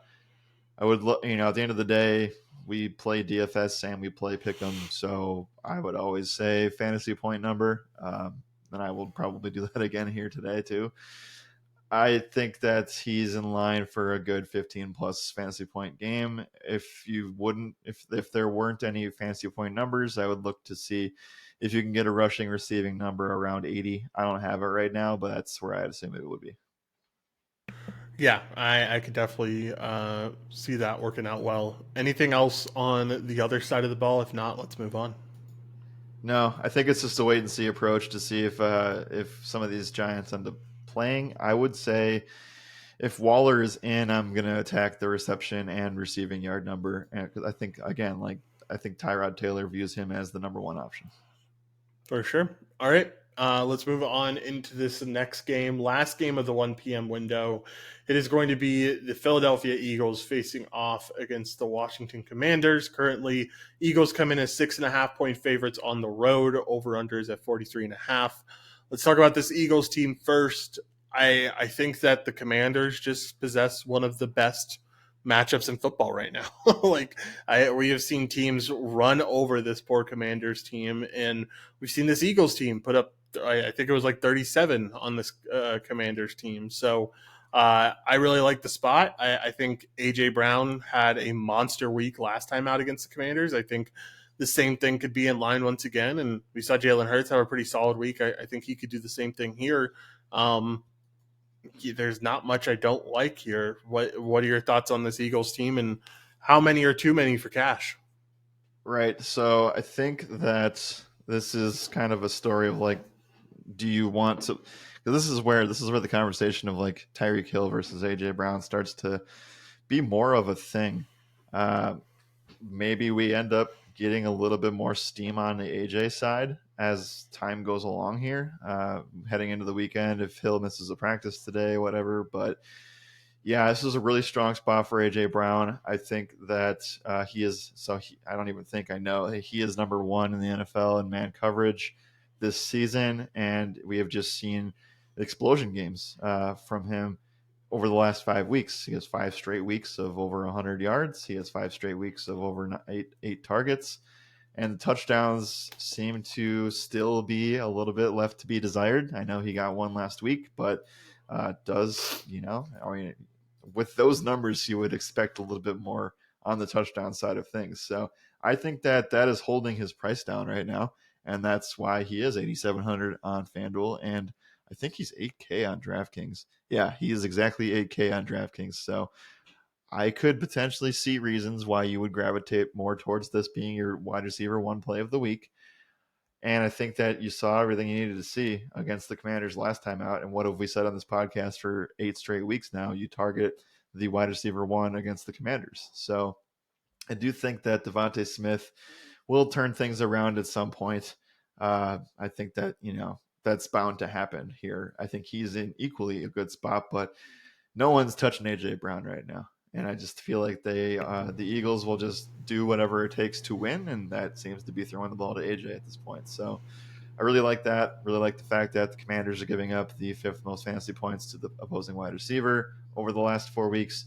That has definitely been a downward trajectory from over the season. So, yeah, I like all of it. And I think that the Eagles can do pretty much anything to beat a team. And I think that there's a little bit of variance associated with that. But at the same time, AJ is just on a roll. So it's hard to see him failing in this spot. Yeah, completely agree. Definitely hard to see him failing in this spot. I think the upside is immense. Is there any thoughts of Jalen Hurts being your QB for cash? Well, I think there's two ways to go about QB this week. You either pay all the way up for Hurts, Mahomes, or Jackson, who are all in amazing spots, or you pay down and you play your quarterback in Sam Darnold. So we'll talk about Oh, that goody in the goody. afternoon window. This is the first game that features any of the top quarterbacks. So I think that as of right now, oh man, FanDuel, you probably do pay up for quarterback. DraftKings, I think you can make a really good argument that Darnold's the best play at 4,300 because of price. Yeah. So I don't know. I don't know if Jalen's my preferred option because the other options are just so amazing. So I think if you're rostering a quarterback up at the top, you have to have over 22 fantasy points and arguably over 25. I think you can get there, but I don't know. I struggle with paying 9,200 for Hertz, and I'd rather probably take the savings on some of the other guys. Yeah, for sure. Anything else on this Philly side? If not, let's talk about the Commanders. We should at least touch on Swift, right? I think that the matchup's not necessarily elite, but considering how many times the Eagles will hit the red zone here, Washington middle of the pack against the running back position, I still think that he's one of the best tournament options is Swift this week because people will be all over the passing options in tournaments. So don't forget about DeAndre Swift. I think his role is just as strong as I would say Travis Etienne, right? Can we say that? Pretty strong. Yeah, I think you can. I think you can say that role is really really strong right now. I'll Um, backpedal a little bit. It's not as strong, but it is up there. I don't know with how much Philly likes to run the ball to take clock out of the situation. I think it's just as strong or close. I think it's a really really close call between the two at the very least. All right, let's talk about this Commander side. This Philly team has been the second worst defense against the wide receiver position when it comes to fantasy points allowed over the past 4 weeks, Jared. Is there any consideration? Is it more so just tournaments if you end up running back Terry or Jahan Dotson? It is kind of interesting to see this here, right? Also, definitely because of Tyreek Hill too, right? So I don't know. I still think that you can look at some things here.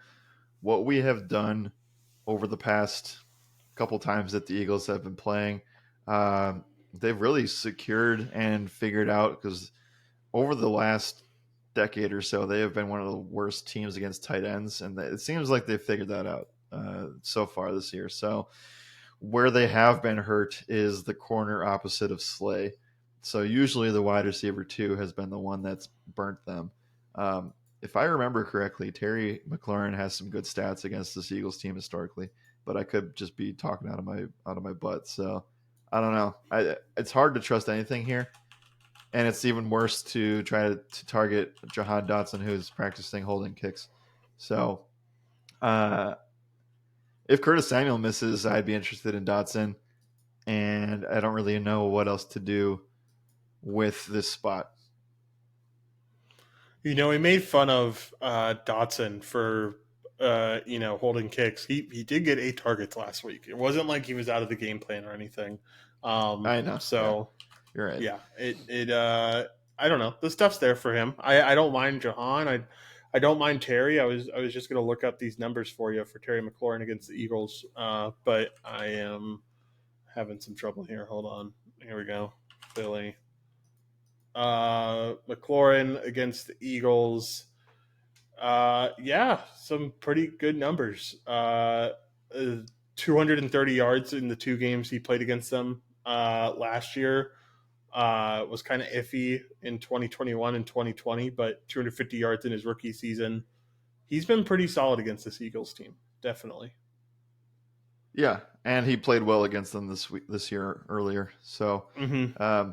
I think the Commanders will play the Eagles tough. I would expect that to be a thing, and seeing the team a second time is going to help that. Uh, you have the Eagles as 6.5-point road favorites here. I think that the Commanders will be able to stick around potentially, but yeah, I think that it's worth the conversation because you will see a lot of teams that will go Eagles pass game heavy to have one of those receivers on the Commanders in there. Yeah, for sure. Definitely. All right. Anything else in this game, Jared? If not, let's talk about the pick'em stuff. Do we have any interest in Robinson at all? I think it's a terrible No. script for him, and I think that he got there last time they played because he got a touchdown, and because remember the Commanders led a lot of that game. So I think it's a fade spot this week. I agree. Not interested in the Robin stuff at all. All right, let's start off with some Eagles stuff. I think AJ Brown 88 and a half receiving yards is solid. I think a half a rushing touchdown for Jalen Hurts isn't something that I absolutely hate either. He just continues to be a force with the brotherly shove. I don't know. There's definitely some numbers here that I like, but what do you like here? I like the AJ stuff. I think that Jalen is fine. Would be betting on a fantasy point number if I had that available. I think that's something where I'd be willing to just go to the other side and talk about the Sam Howell stuff. I know it's not here, and this definitely is a DFS play plus a pick'em option. But one of my favorite things to do is to take Sam Howell sacks taken because it is something that comes up later on in the week. The Eagles are such an expensive defense where I don't think you can play it in cash, but in tournaments, I mean, look, Sam Howell's on pace to get sacked like 90 plus times this year, and it's a terrible defensive line versus offensive line matchup for the Commanders. I could see the Eagles getting like 5-6 sacks here, and I wouldn't be shocked. And we've been playing defenses against Sam Howell just all season. So if Sam Howell has a sack line, I don't even care if it's at 3.5. I'll take the over of that. Yeah, I would tend to agree. I think that sack line would be pretty solid overall. All right. Anything else? If not, Jared, let's move on to the afternoon slate.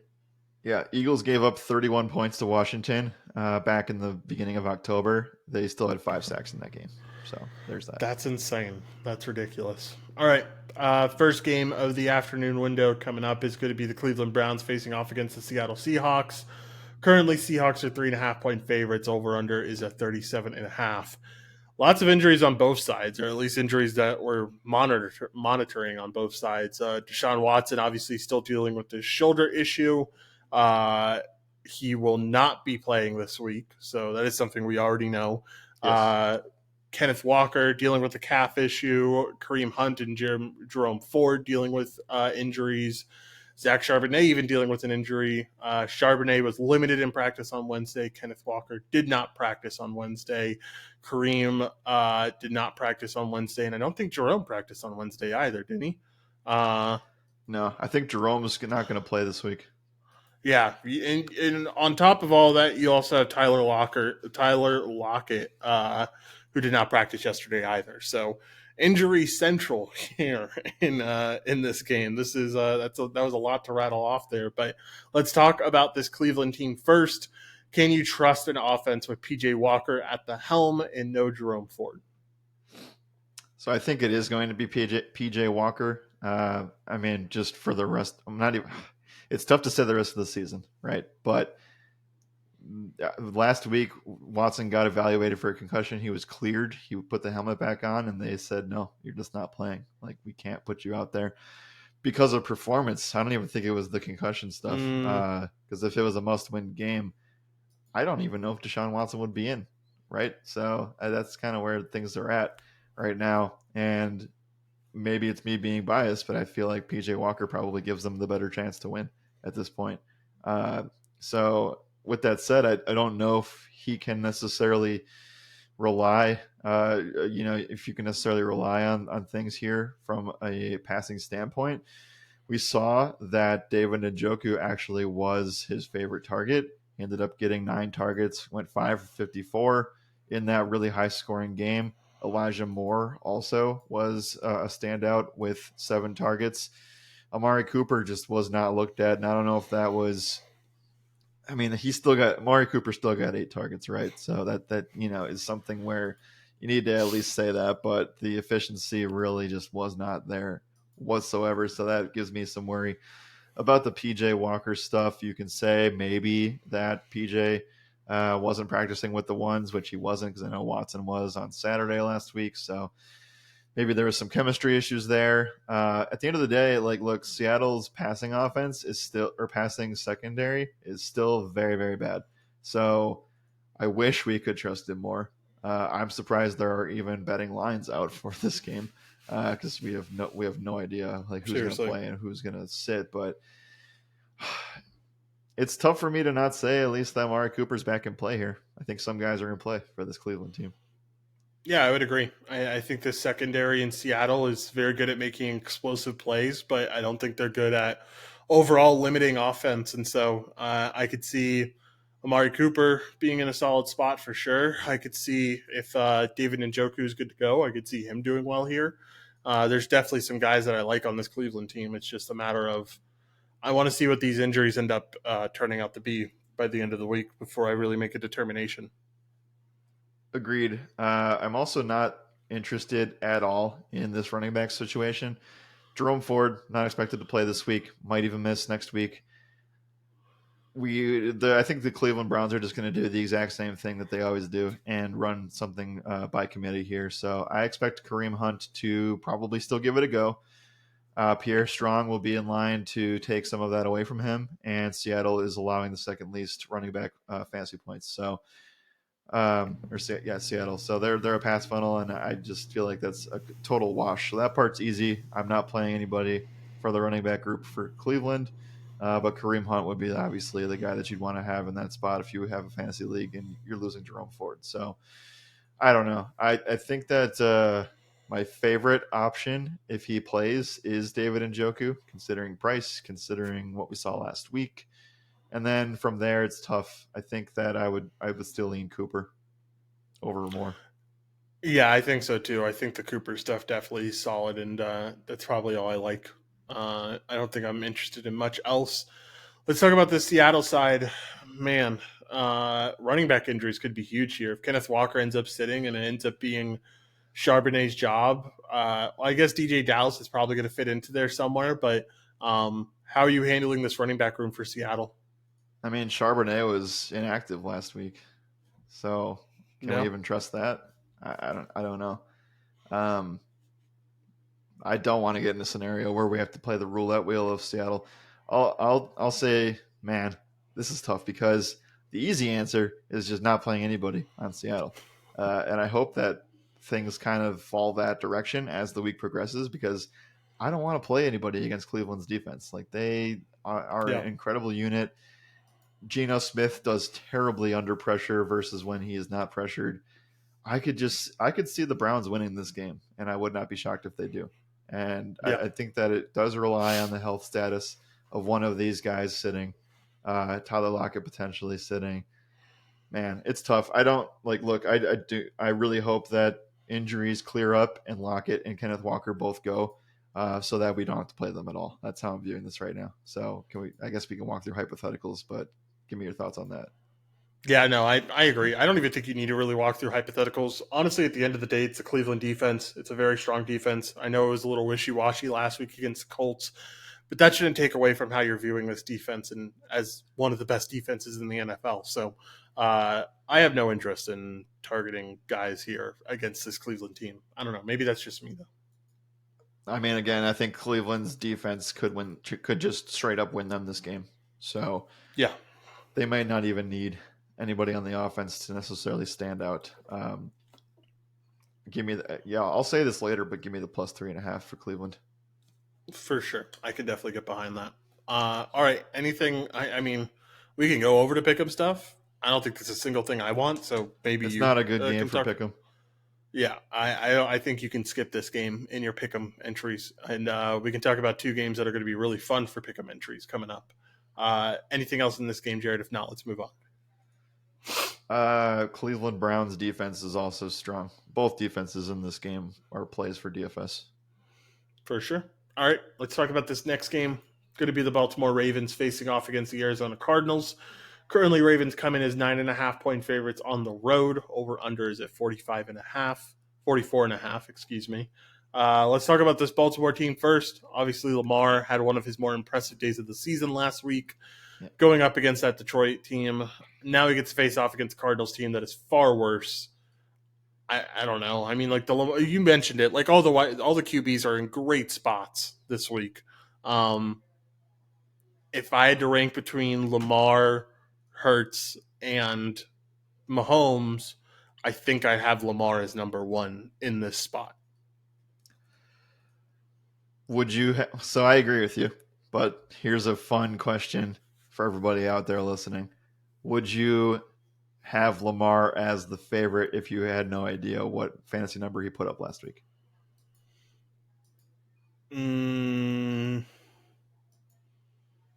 I think so. A little bit. I think I would. Right. It is a little bit tougher. Yes. I think it's a very close matchup between Hurts and him. If you don't look at last week, I think I probably slightly lean Hurts, honestly, but I think Lamar's really close there. Oh yeah, I mean, I think Lamar is the option this week. Everything else aside, game scores are going to play into this, and I will get there. But if you just take everything out and you look at price versus matchup compared to the three other QBs, you take Lamar Jackson because he's the cheapest guy and arguably the best spot against Arizona's defense.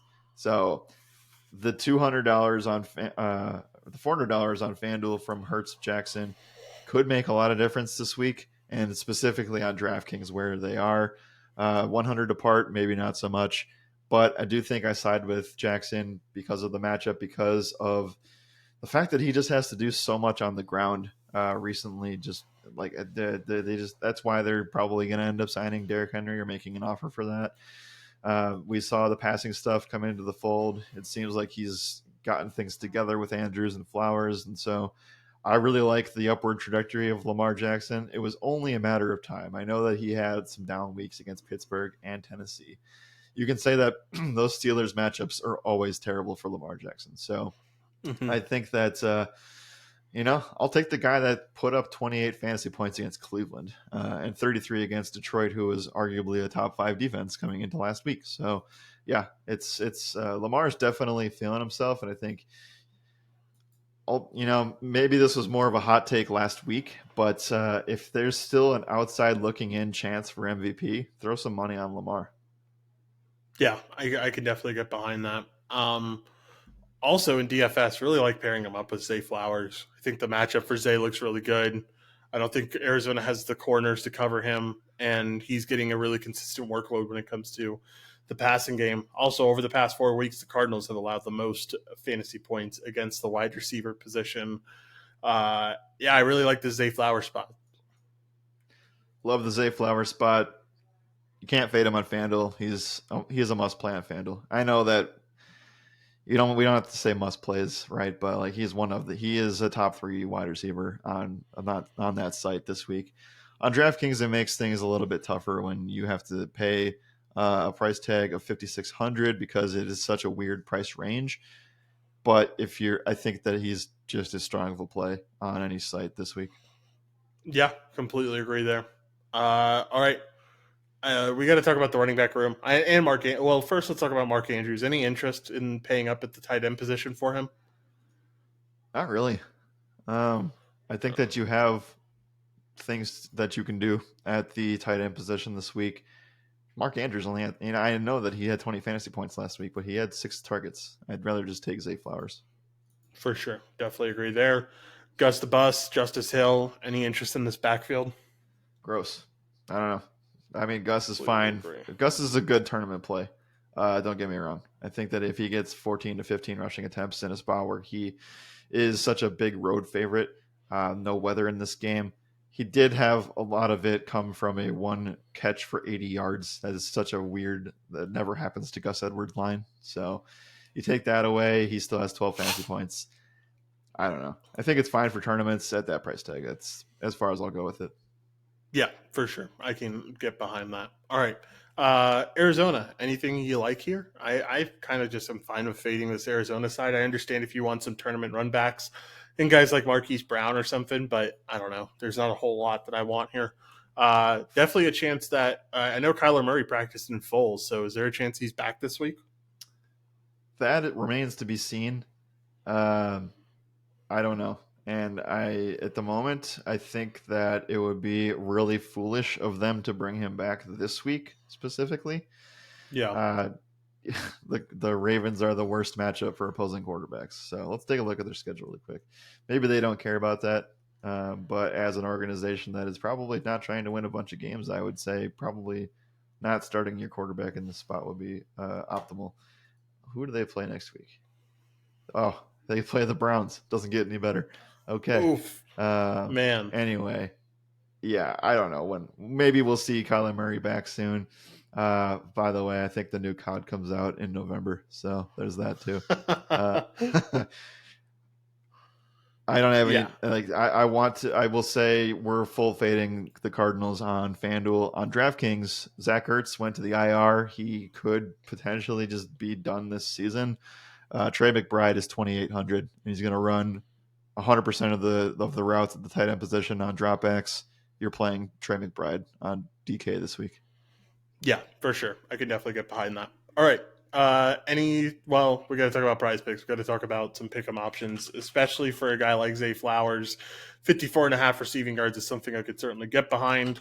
Uh, Lamar, 1.5 passing touchdowns. I wish it was 1.5 pass rush receiving because I'd be more Yeah. interested, but I don't think they'd give you that line. No. Um, what else would you want to target here for this Ravens team?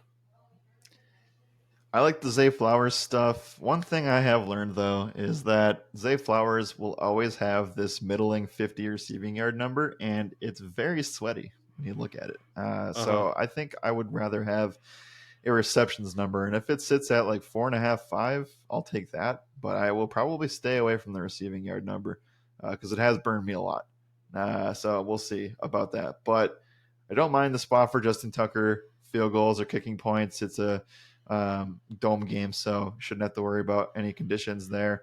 I do like Lamar Jackson, and it's very, very weird that we get a fantasy point line this early in the week for him, but it's at 21.95 right now in Underdog. That is a clear over for me, and I would not be shocked if it was closer to 24 by Sunday. So if you're listening, Lamar Jackson over 29.95 fantasy points is a really smash play. Yeah, I can certainly get behind that number for sure. All right. Anything else in this game, Jared? If not, let's move on to the next one. Would be interested in some unders for whoever starts a quarterback, but we don't know that right now. Yeah, I would say it's definitely. Dobbs' job unless we hear something by Friday. All right. Let's move on into the next game, Jared. Next game coming up is going to be the Kansas City Chiefs facing off against the Denver Broncos. Currently, we have the Broncos as 7.5 point underdogs at home, and over under is set at 46. Let's talk about this Chiefs team first. We definitely saw some good stuff in that game against the Chargers. We saw Mahomes look like Mahomes, 400 yards for 4 touchdowns, looked really solid there. We saw Travis Kelsey look like an absolute animal in that game, absolutely beating the fact that he's a 33-year-old tight end and had 179 yards for a touchdown as well.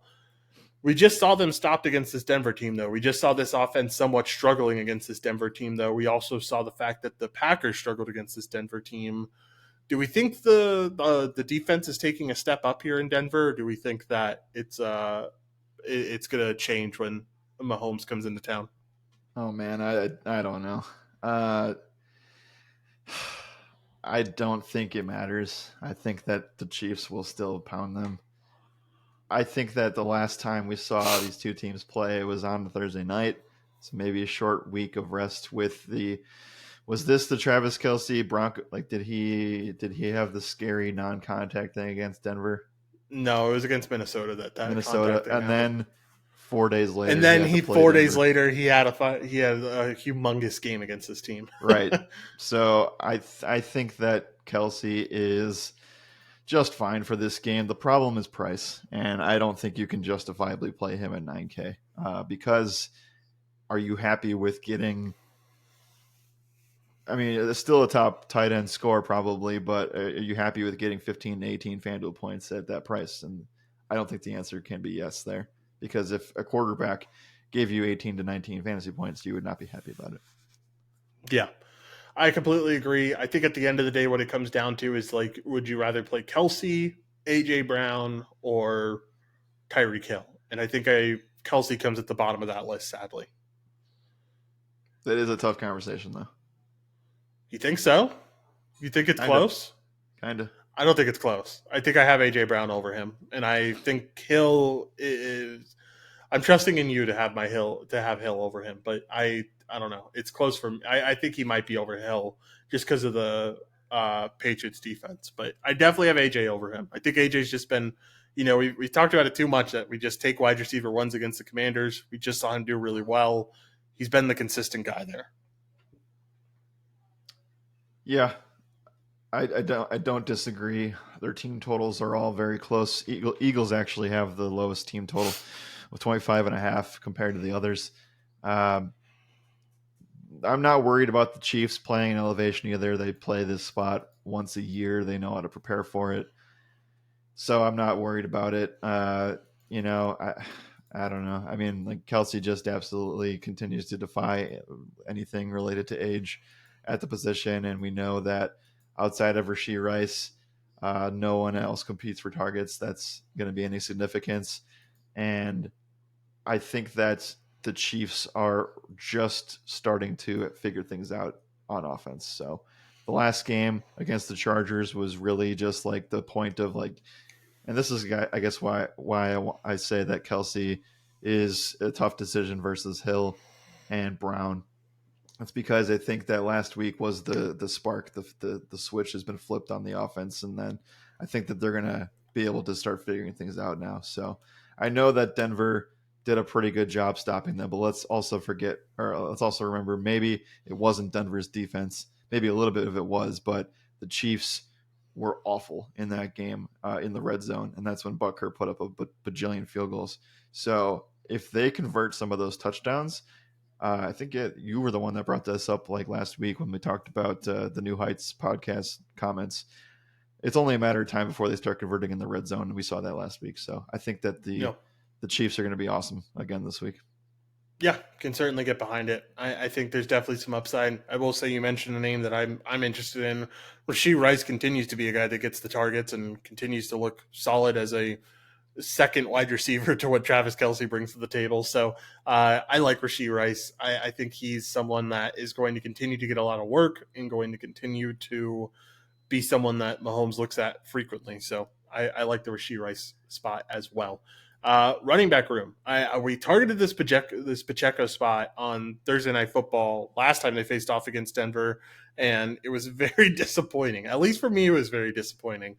16 for 62. He did have 6 receptions in that game for 36 receiving yards, but fell short of that running back or rushing yard number that we really needed.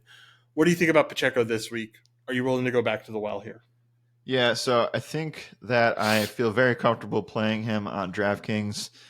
The workload itself is starting to, you know, basically, he's found himself in a very, very comfortable role here. And I think that's going to continue in this spot. I know that it was definitely a bummer that he didn't score in this game a few weeks ago. But he's going to be a guy that gets close to the 15, 16 rush attempt mark every single week. And if he gives you a spike week in the passing game, which has been pretty consistent outside of one game against Minnesota, then I think that he's in line for a great workload, and touchdowns will follow in this spot. I think on DraftKings, you're certainly playing him at 6,100. On FanDuel, where touchdowns mean so much, it is a scarier click, but it is very close to a top 5 spot, and he gives you the exposure to the Chiefs offense if you're not able to roster Mahomes or Kelsey. So that's kind of Where I'd lean right now, I think Pacheco is one of the stronger running backs of the week. Yeah, I could certainly get behind that. I think you try to not pay too much attention to recency. And I guess, at the end of the day, like 12.8 is not a bad number for him to get, but you hope that he can get into the end zone with this game, and I think Right. there's a good Well, he's a chance of it. smash play if he gets in, right? Oh yeah, I mean that's all it takes for sure. All right, can let's move over to prize pick stuff. Phew. I am interested in some Chiefs numbers, but I'm curious at how high they're going to be. 278 passing yards. That's a lot. Are you interested in Kelsey for 76 and a half receiving yards? Yeah. Oh, if it ain't broke, don't fix it. So Yeah, I guess you're not wrong. yeah, like look, let's say that Denver actually pushes back here. Kelsey could have 150 receiving yards. I don't mean to be that guy, and I'm sure some people will be upset with me mentioning this comment, but I don't know if you saw the broadcast of how the fact that they have his receiving yards when Taylor Swift's at the game and when Taylor Swift's Yeah. not at the game. Before I bet on that, I'd like to know if Taylor Swift's at the game or not, because if she's at the game, it's gone really, really well for him. Uh, do we know that already? It's like, no, I don't think we do. It's like 99 yards when she's at the game and like I know. 48 yards when she's I not know. at the game. Like, you know how But massive that is? can't that be like coincidence of the Chiefs starting to figure this thing out and Travis Kelsey getting healthier? I guess. I mean, maybe, but like, why? I mean, it definitely could be. Don't get me wrong, but a lot of these games early on in the year where she wasn't there should have been games where he had big yardage, like Jacksonville, Chicago, Vikings. Like all these games are games where like the yardage should have been there, and it Yeah, just wasn't. I agree. Anyway, let's talk about any other Chiefs props that you want. Do you want to try to go back to the Pacheco rushing yards here to try to get that number at 66 and a half? It's kind of it's a nice number. Um, I will probably wait for a fantasy number to come out because I do think that the market will be a bit bearish on where they put that. Meaning, I think it probably sits around 12 and a half on a half PPR site. It's probably around like 14, maybe 15 on a PPR site, and I'll gladly take those numbers when they come out. If you wanted to go somewhere, I do like the rushing yard number itself higher because it doesn't seem like it's worth the risk in the rushing and receiving yards number. I feel like there's just enough there to say like he could hit the rushing yard number, but still not get you 20 receiving yards in the passing game. Yeah, for sure. All right. Anything else here, Jared? I don't think there's. I guess we did not cover the Broncos side all that well, but I don't think there's a single thing I want on this team. Chiefs defense, one of the best in the league. It's just going to be Yeah. really hard for this Broncos team to get anything going here When is the NFL trade deadline? next week. Next week. Okay. I Is think it? next week. Let me double check that. It NFL is trade October deadline. 31st. So So yeah, next week. this is the showcase game for the Broncos. I think that they Judy will time. lose at least one receiver, and I think that they will lose somebody on some more pieces on defense. So No. I don't want anything. I'm just saying like Jerry Judy unders are 100% in play here because if Unders, they you either think? have to like I'm over the part of like because I thought that the showcase game for Judy was against the Packers, and it clearly wasn't. So Yep. I just think that this is a spot where Judy unders are back in play, just like they were 2 weeks ago. For sure. All right. Anything else here, Jared? If not, let's move on to the last game of the main slate. Uh, I guess since we have all three quarterbacks now, and we've talked about this, where do you stand now after talking about Hurts, Lamar, and Mahomes? I think I still land Lamar at the end of the day. I think Mahomes sadly plays himself out of the conversation without having a rushing floor that's safe for him. And Lamar and Jalen Hurts having that elevates them to the top two on the list. I still lean Lamar against Arizona, man. I think that at the end of the day, that's the worst defense on the board. And I worry a little bit that Jalen Hurts gets overvalued for the week he had against Washington last time when most of the time those interdivisional matchups are not going to be that high scoring. They are not going to That's a be good that point. back and forth. So I lean with Lamar in There's in that game. there's an interesting stat, and I don't have it offhand. I'll find it by the end of the show. But I remember seeing this somewhere where Lamar Jackson, I think it was when I was doing research last week. Lamar Jackson is pretty close to undefeated against NFC teams because they don't know how to prepare for him because they don't see him. And that qualifies this week as well. Yeah, that definitely makes sense. All right, let's talk about this last game on the board, Jared. It is the San Francisco 49ers facing off against the Cincinnati Bengals. 49ers come in as 3-point favorites. This number has moved massively since it opened. Was at -5.5, now at -3. And over under set at 43.5. I assume that a lot of this number moving came from the fact that we found out that Brock Purdy will most likely not be playing this game in concussion protocol currently. We're expecting Sam Darnold to take over. We haven't had a single player who's gone into concussion protocol, and the week that they've gone into concussion protocol has gotten cleared to come back into the game. So it's pretty safe to assume that Purdy will not be playing in this one. It will be Sam Darnold. Let's talk about this 49ers team first. How do you do things with Sam Darnold in the game this week, and who are you willing to rely upon from this offense? Well, I would ask you if Debo Samuel is out again. I think that the answer is yes. Uh, I think he's going to miss another game, if not a little bit Yes, longer here. he's going to be And out. They already said he's going to be out till the bye. okay, so you give Christian McCaffrey 25 touches. Yeah. That's how you win this football game. Yeah, Um, hopefully. I don't know. I mean, I think that Darnold is as good of an option like other teams would kill to have this kind of flexibility. I'm For saying this sure. as positively as I can because I think that he still can win this game. Uh, I think that you guys are still set up very well in this system, and I think that Sam Darnold can perform in this spot. So I would say that same things still apply here. Things I worry about: pressure rate and how he does with that.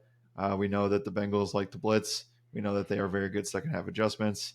I would say Brandon Ayuk's floor is down a couple points now because of this. I could see George Kittle being used more as a guy that is going to be using the run game. Last week versus this week, we saw the Vikings, who primarily play zone. George Kittle, great in space. He's going to be able to do very, very well in that regard. The Bengals are the opposite. They're going to play more man and more press. I could see George Kittle not being as effective here.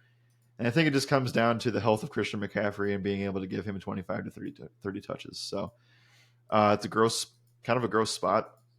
And I think that you are kind of limited in your options here. And I don't think necessarily anybody really stands out as a fantasy play outside of Darnold, and that kind of comes into fruition here. Where it comes, I said it earlier, 6,100 on FanDuel. When you have backup quarterbacks on FanDuel, it doesn't really give you that much flexibility. This time, I guess it kind of does because if you were not playing him, you have to spend up an extra $2,000 to $2,500 to get somebody else. And on DraftKings, I do think that at 4,300, that's where, at least right now, it's where I'm leaning to go. You can make a case that, like, if you don't want to play Hill, then you can play the quarterbacks. But it does feel like Sam Darnold gives you the key to open up a lot of things on DraftKings. FanDuel, not so much. So that's where I lean right now. I wish I could play McCaffrey and feel good about him too, but he's 10K on FanDuel. So I don't know. It kind of just feels like you could fade the Niners on FanDuel and feel okay about that. Yeah, so I agree with you. I think that it's probably the right move because the only guy I'd be willing to use is McCaffrey, like you mentioned, and that 10K price tag. Just give me AJ Brown or any other wide receiver at like 8K or 8.5 to 9. I think you just have better options. Price per dollar this week. than what Christian McCaffrey brings to the table. Let's talk about the other side because I am really interested in this Cincinnati Bengals team, and I think that could be a massive week for Jamar Chase. I think the Niners have a cornerback problem right now. I don't think they have the right guys at the position, and I think that Chase could have a monster game. I think T. Higgins. I think really where we're struggling is that second cornerback right now because I don't think Javarius Ward is all that bad, but that second corner that we roll out every week has always been an issue. So I could see this being a big T. Higgins week as well. I don't trust in the run game. I don't think Joe Mixon's going to be able to get there, but I think some of these wide receiver options could. And I think having some tournament exposure to them is the best way to handle it. Over the last 4 weeks and 2 weeks, it's the same spot. The Niners are giving up the seventh most fantasy points to opposing wide receivers. Obviously, Jordan Addison had a big day in that regard. So who else? Who was 2 games ago for you guys? It was Cleveland. Cooper had a big game. Yeah, Cooper had a decent game. Anyway, though, yeah, you're right. Things are a little bit leaky in the secondary right now, specifically from the slot receiver position. So I think that's, Jamar Chase, they'll line him up wherever. I think that he is the best bet to get there. Then you start having the conversation about, hey, what's at least at this moment, maybe we do take Tyreek Hill out of the conversation and we just say, hey, it's Chase versus Brown. That's a really tough call.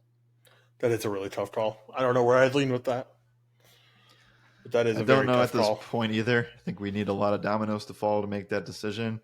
But it is very clear that both the Niners and the Commanders secondaries are giving up a lot of fantasy points to opposing wide receivers. So maybe we do end up getting off of the Tyreek Hill situation with the injuries.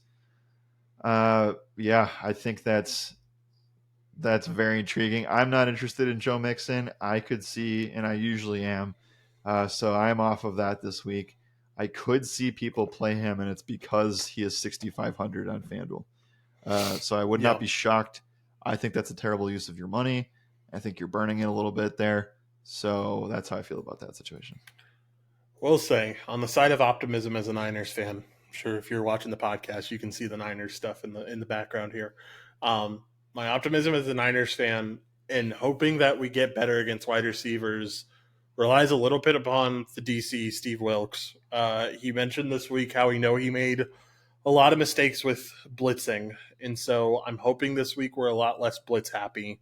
We rush 4, keep a few guys in the secondary, and maybe that makes us a little bit better when it comes to passing. I think our front 4 can really create some pressure against Joe Burrow. And I'd be curious. I'd have to look at it. I'd be curious what Burrow does under pressure because we saw that Kirk just did an amazing job under pressure last week, but he was under pressure. They did create that pressure quite a bit. So it'd be interesting to see how Burrow does, especially because I think his offensive line is probably a little bit weaker. In neutral scenarios, Josh, the Bengals have surpassed the Commanders, who had the lead. But pass rate over expectation, it goes Chiefs number 1, Bengals number 2 in the NFL. That shouldn't necessarily be surprising, but I say that because their neutral rush rate is 29%. I just can't Genius. play Joe Mixon knowing that and knowing the matchup. So it's more on the pro Jamar Chase stuff, pro T Higgins tournament stuff. You can make some really fun GPP teams in the event that this game kind of goes the way that Monday did. Obviously, Josh doesn't want to hear that, but there's a real chance of that happening. So you can play CMC, run it back. I know it's expensive, but you can do it. It's definitely a solid tournament build. It's something that I'll have built out this weekend on the stacks page, most likely. But all right, let's move over to pick'em stuff. I think that I'm mainly interested in the Burrow Chase connection here. So let's see what Chase's yards are at. 79.5 is like way too low there. I'm totally willing to take that over for Jamar Chase at 79.5 receiving yards. Let's also remember that these guys are coming off of a bye and coming off of a Yeah, bye from a really nice win against the Seattle Seahawks and Arizona Cardinals. So good point. I know that Jamar Chase technically disappointed in the last game, but I do think that having the volume of 12 plus targets in this spot 3 out of the last 4 games is really, really intriguing and enticing to beat this matchup. So, yeah, yards definitely work. I would also say that receptions are in play if they come up. Yeah, definitely agree there. All right. Uh, on the 49ers side, what are you interested in, if anything? If Oh, anything wait, is the right word. I don't think there's any numbers up right now because of I have the Ayuk Kittle touchdowns. I'm not touching those. I would yeah. say I'm going to be a little bit more bullish. I noticed this during the Minnesota game that Brock Purdy didn't have CMC in the first, second, or sometimes even third read on many of those dropbacks. And I think that they may take a different approach to a Darnold led offense. So if CMC has a low reception line, I don't want to bet receiving yards. I just want to bet receptions. On Monday, it was 3.5. I would be willing to say that they put that at 3 or 3.5 again and give me the over of that this time because I do think he'll have to be a little bit more reliable on that dump off side of things this week. Yep, I could certainly get behind it. All right. Jared, we are going to go through all of the games really quickly, give our score predictions, and then get out of here. So let's start with the first one, Rams and Cowboys. What do you got?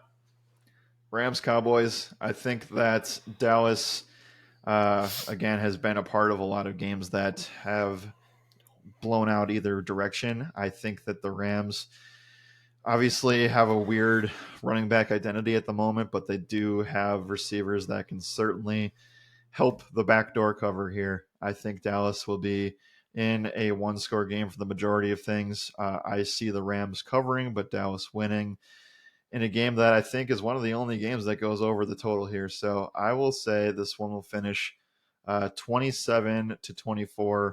Rams will backdoor at the end of the game. I think Cowboys cover. I think Rams show up a little bit short. Give me 21-28, and Cowboys end up winning that. All right, next game up, Falcons and Titans. I think that the Falcons end up winning this one. I think they cover the spread. I think it's a really ugly game, though. Give me 20-13. Yeah, super ugly game. I think the Titans will fold in a sense here, and you'll see some guys leave or play their last game as Tennessee Titans. This could be the last time we see Derrick Henry as a Titan, DeAndre Hopkins as a Titan, and potentially some guys on the defensive end too. So give me the Falcons will continue winning these really gross games where they don't use their players effectively, and somehow they get away with it. So it will be 20-10 Falcons. I like it. All right, next game up is going to be Houston Texans facing off against the Carolina Panthers. Panthers lose this game. I really want to say You know what? I'm going to go with my gut. Panthers win this game off the bye. I know both teams are coming off the bye, but I think Bryce Young benefits from it a ton, and Panthers win a really close one. Give me 20-17. This all relies on the Panthers being able to run effectively, and I think that they can. And I'm glad we're both on the right side here. Maybe not for like the same team kind of thing, but just for the fact that we both have the same idea of how this is going to go. I think Adam Thielen just absolutely torches in this game, and the Panthers' defense has not been talked about all year. They don't get enough credit, and I think that they're going to show here that maybe Stroud actually does is human in his rookie year. So I'll go Panthers as well. Gonna go under the total though. I think this game is pretty gross. I'll say 17-14 Panthers win. All right, next game up, Colts and Saints. Um, I have trouble with this game, man. You know what? It's moved from a pick'em where we talk. It's been that long that it's moved from a pick'em to +1 for the Colts now. Colts win this game at home. I think maybe it's just me watching the Pat McAfee show a ton recently, but these Colts vibes at home have been really, really solid. So Colts win, and they win a really close one. 24-20 is how they win this one. They absolutely got. I mean, yeah, they still gave up 40 points. but they should have won that game. They got absolutely hosed by a penalty late, and that cost them the game. A penalty that probably would not be called if it were to be replayed again this week. So I agree with you. I hate to be that guy, but I'm going to just keep taking your side here because I agree. Uh, I think that there's a lot of distractions in New Orleans right now, and that should not take away from our stance on Kamara as a fantasy play, but lots of distractions. Very disgusting play in prime time, and I just feel like the Colts have something going here. So I'm going to take the Colts at home. I think that they will, well, they'll cover if they win. So we'll say 20-17. All right, I like it. Let's move on into this next game. Going to be the Vikings versus the Packers. Man, I really want to go with your Packers, bud, but I don't know if I can. The vibes have not been good around Green Bay recently. Vikings win this one, and they win 21-17. I guess I got to fight for my team at some point. You'll be tasked to do the same thing in a few games. I will. Look, vibes are not great at all. You lose to one of the worst teams in the league, but the thing is, like, the Packers will be at home for this game. Minnesota does not play well historically in Green Bay. Obviously, a lot of this has to do with Rodgers and Favre, so it's tough to back this. But it's cold. It's disgusting weather to play football. I think Aaron Jones is going to be back in the offense and a little bit more healthy. I'll go Packers, but I don't like it. So it's going to be 20-17 Packers. All right. Let's move on. Next game is going to be the Dolphins facing off against the Patriots. You know, it's Thursday. This one's really hard to break down with Miami having so many injuries, but I'm not going to say I think New England covers. I don't think they win, though I really would like to take the chance on them winning, but they cover 9.5 pretty easily. I think this is a really close game where Miami continues to show their defensive struggles. Give me I think it's going to be pretty high scoring too. Give me 30-20, 30-24. My Dolphins end up winning. Okay. I am not sure because like one of my approaches is banking on these guys being healthy, and then the realism sets in that it's week 8 and you have 3 of your main starters that probably don't practice today. Maybe they get in some limited work, so that is definitely going to hurt this spot. But this is the trifecta, and the Dolphins have the ability to now beat the team that just beat the Bills, and the Bills beat the Dolphins. So Miami's going to beat the Patriots, and they're going to cover here. And it probably will be a late cover, just like the Raheem Mostert run that was a couple of primetime weekends ago. So Dolphins win and cover. It's going to be Mac Jones falling back down to earth, and the Dolphins will win 31. Patriots will have 17. All right. Next game up is going to be the Jags facing off against the Steelers. Oh man, I don't know what to do with this game. A lot of these games I feel like I don't know what to do with, but this one especially, I think is pretty tough overall. Um, I take Steelers to win this one. I think that getting Cam Hayward back is a big part of the solution here, and I think home field advantage is a big part of the solution here. Close game that ends up going slightly over 24-20.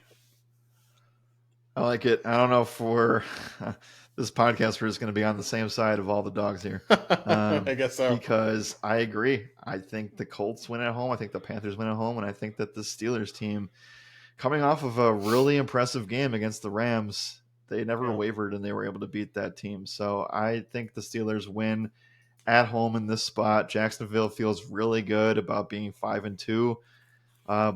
But here's the thing, man. If you look at BetOnline right now, which I know is what you're looking at, their team totals are the same.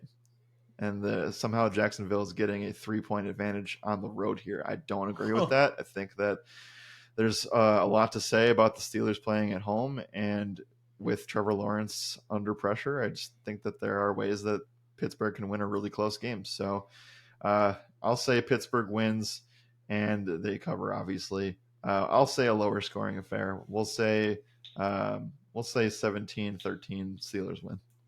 All right. Next game up. This is where the road or the home dogs stop winning here. Jets versus Giants. I think Jets win this game. I think Giants come back down to earth after that good performance against the Commanders last week. I think this defense kind of shows their prowess and ends up shutting things down. Jets end up winning. Jets end up covering 21-10. Yep, I like it. I think that thank God this isn't a primetime game, man, because it would be disgusting. Yeah, truth. Jets win and cover. I think the total actually goes over this game too. So I'll say 24-14 Jets. All right. Next game up is going to be the Eagles facing off against the Commanders. Commanders don't win this game, don't cover. I think Eagles smash, and I think this looks like Eagles domination. I think it's that classic rule where, like, if in the UFC we have this kind of thing where if you have a rematch of two fighters fighting, if the first match was a close one, then the second one's going to be kind of a domination. If the first one was a domination, the second one's going to be a blowout of sorts, and I think that's kind of what you get here. Eagles win this one and they smash 28-14. Yeah, I think that the win over the Dolphins was, and a very convincing one at that too, was something that they needed because there was a little bit of wavering with the Eagles. I think that they'll figure it out. I think that they could potentially not that this means anything for this game, but potentially add another piece before the 31st. So yeah, I will agree with you here. I'll say Eagles, and I'll go with the over of this game too. I think the Commanders do just enough to push this thing over, but I really like the Eagles team total too. If you want another piece of this, over 25.5 for Philly, we'll say 31-20, and the Eagles will cover and win. Nice. I like it. All right. Next game up, getting into the afternoon window. Browns and Seahawks. I'll take Seahawks to win this one ever so slightly in a very ugly game that ends up being 17-10 Seahawks. Looks to be a little bit more. Maybe a health piece is going to come out here, or maybe some sharp money is starting to come in on the Seahawks, but it was plus 3.5. Now it is plus 4 for the Browns. I'm going to take the Browns. I think that PJ Walker will do just enough on the offensive side of things. And I would expect Kareem Hunt to play and David Njoku to play. So the defense is what's going to win them this game, though, and they will win, and the total will go under. So we'll say Cleveland will win 20-17, and I'll get the half. Yep, for sure. I like it. All right, next game up is going to be the Ravens taking on the Cardinals. Ravens steamroll, right? Give me 35-13. I think Ravens win this one big. Yeah, I could see it. I mean, I don't really see many scenarios where Arizona's going to be able to see it here, and it feels like the underdog part of them is kind of disappearing as the season progresses. Baltimore coming off of a huge win.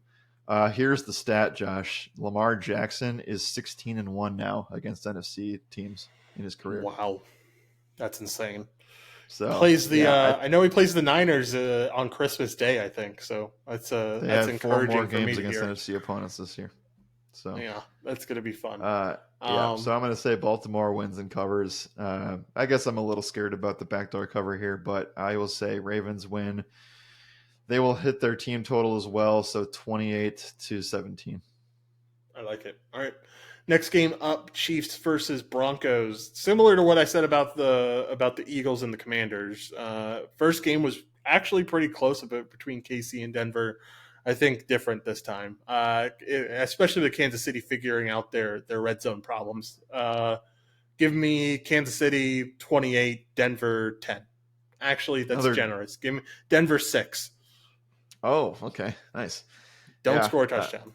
I think that, the Denver Broncos, I pick against them every week, so it doesn't stop here. Again, like I said, this is the spot where they are going to most likely sell off some pieces, and I get that there's two sides of this where, like, one side you want to showcase the team, and the other side you want to try to save your valuable assets, because if somebody gets hurt, that's all for naught. So I do think that Jerry Jeudy just hasn't shown up since Steve Smith called him out on national TV. I think it's going to continue here with some of those players. So I'll go Chiefs cover. I also really love this team total over as well at 27.5. I think the Chiefs fix their red zone stuff. So I'll go Chiefs win and cover. And the total does not go over because Denver can't score. So we'll go Chiefs 31, Denver Broncos, we'll say 10. All right. Last game up. Niners facing off against the Bengals. I'm going to be the optimistic fan here and try to hope that my Niners end up winning this game. But on the bright side, I think there's a chance Trent Williams is back this week. I think Sam Darnold does a good job of game managing this game. And I think we win a game where I think they're really excited to get into the bye week. So I think there's hope in that. I think the Niners end up winning. I think it is a relatively high-scoring affair, and I think McCaffrey helps with that. I think Niners end up winning 27-21. Okay. I would be curious to see how Shanahan does off of a loss historically. I believe that he does fairly well. And again, I think that, no offense to Purdy because he's been incredible, and I think that he does well with accuracy and under pressure. So those are things that he does better than Sam Darnold. But I also do think that Sam is one of the best to just slot in and be available to play in this game. So a week under his belt, I'm pretty sure they knew that Purdy wasn't playing very early, so he'll have a full week of practice with this. If Trent Williams is back, that's huge. And I think that, this is going to be a very close game. So I'll say that the Bengals cover, but the Niners win. And we'll go 23-20, and the under will also be in play. I think that this is less than a field goal type of spot here. Yeah, I can definitely see it happening, and I think that it's going to be a close one, but I hoping my Niners can come out on top just to stop the bleeding a little bit after 2 straight losses. All right. Jared, that is the end of the show. Let's get out of here, man. It's been a long 2 hours and 20 minutes. Give me your final thoughts.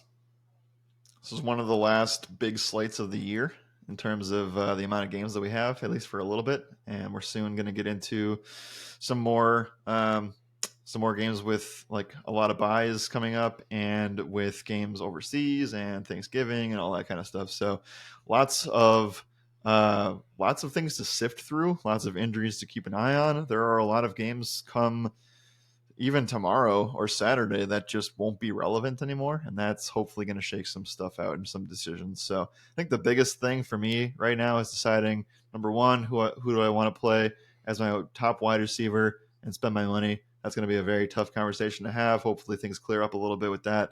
And then number two, what to do with the QB position, I think, is the second thing that you have to get right for cash this week. Right now, I think you have to play one of the top guys on FanDuel. DraftKings, I'll still mess around with some stuff. We need some injuries to help this out, but Darnold's kind of intriguing. Like, look, if they're able to hit their team total of 23.5 points, I think Darnold's got a good chance to get two touchdowns, and that is a phenomenal value spot at 4,300 on DK. So those are the two things that I'm keeping an eye on right now, and we need a lot of injury updates ahead of Friday to make some really solid calls. But I definitely think that we have a good grasp of what is going on right now. Just need a little bit more on the news side of things. Yep, for sure. Definitely going to need some of that news. If you want to keep up to date with that news, make sure you come follow us or join the Discord. Where you come subscribe to the product. We'll be talking about that news in our articles and in Discord with the members as well. And so you can check it all out for $1 using the link in either one of our bios on Twitter. But I think that is it. Well, really quickly, housekeeping notes. No NBA podcast today. Most likely, most of the NBA season, we're just going to do the NFL show. And we're going to save the NBA podcast for Friday.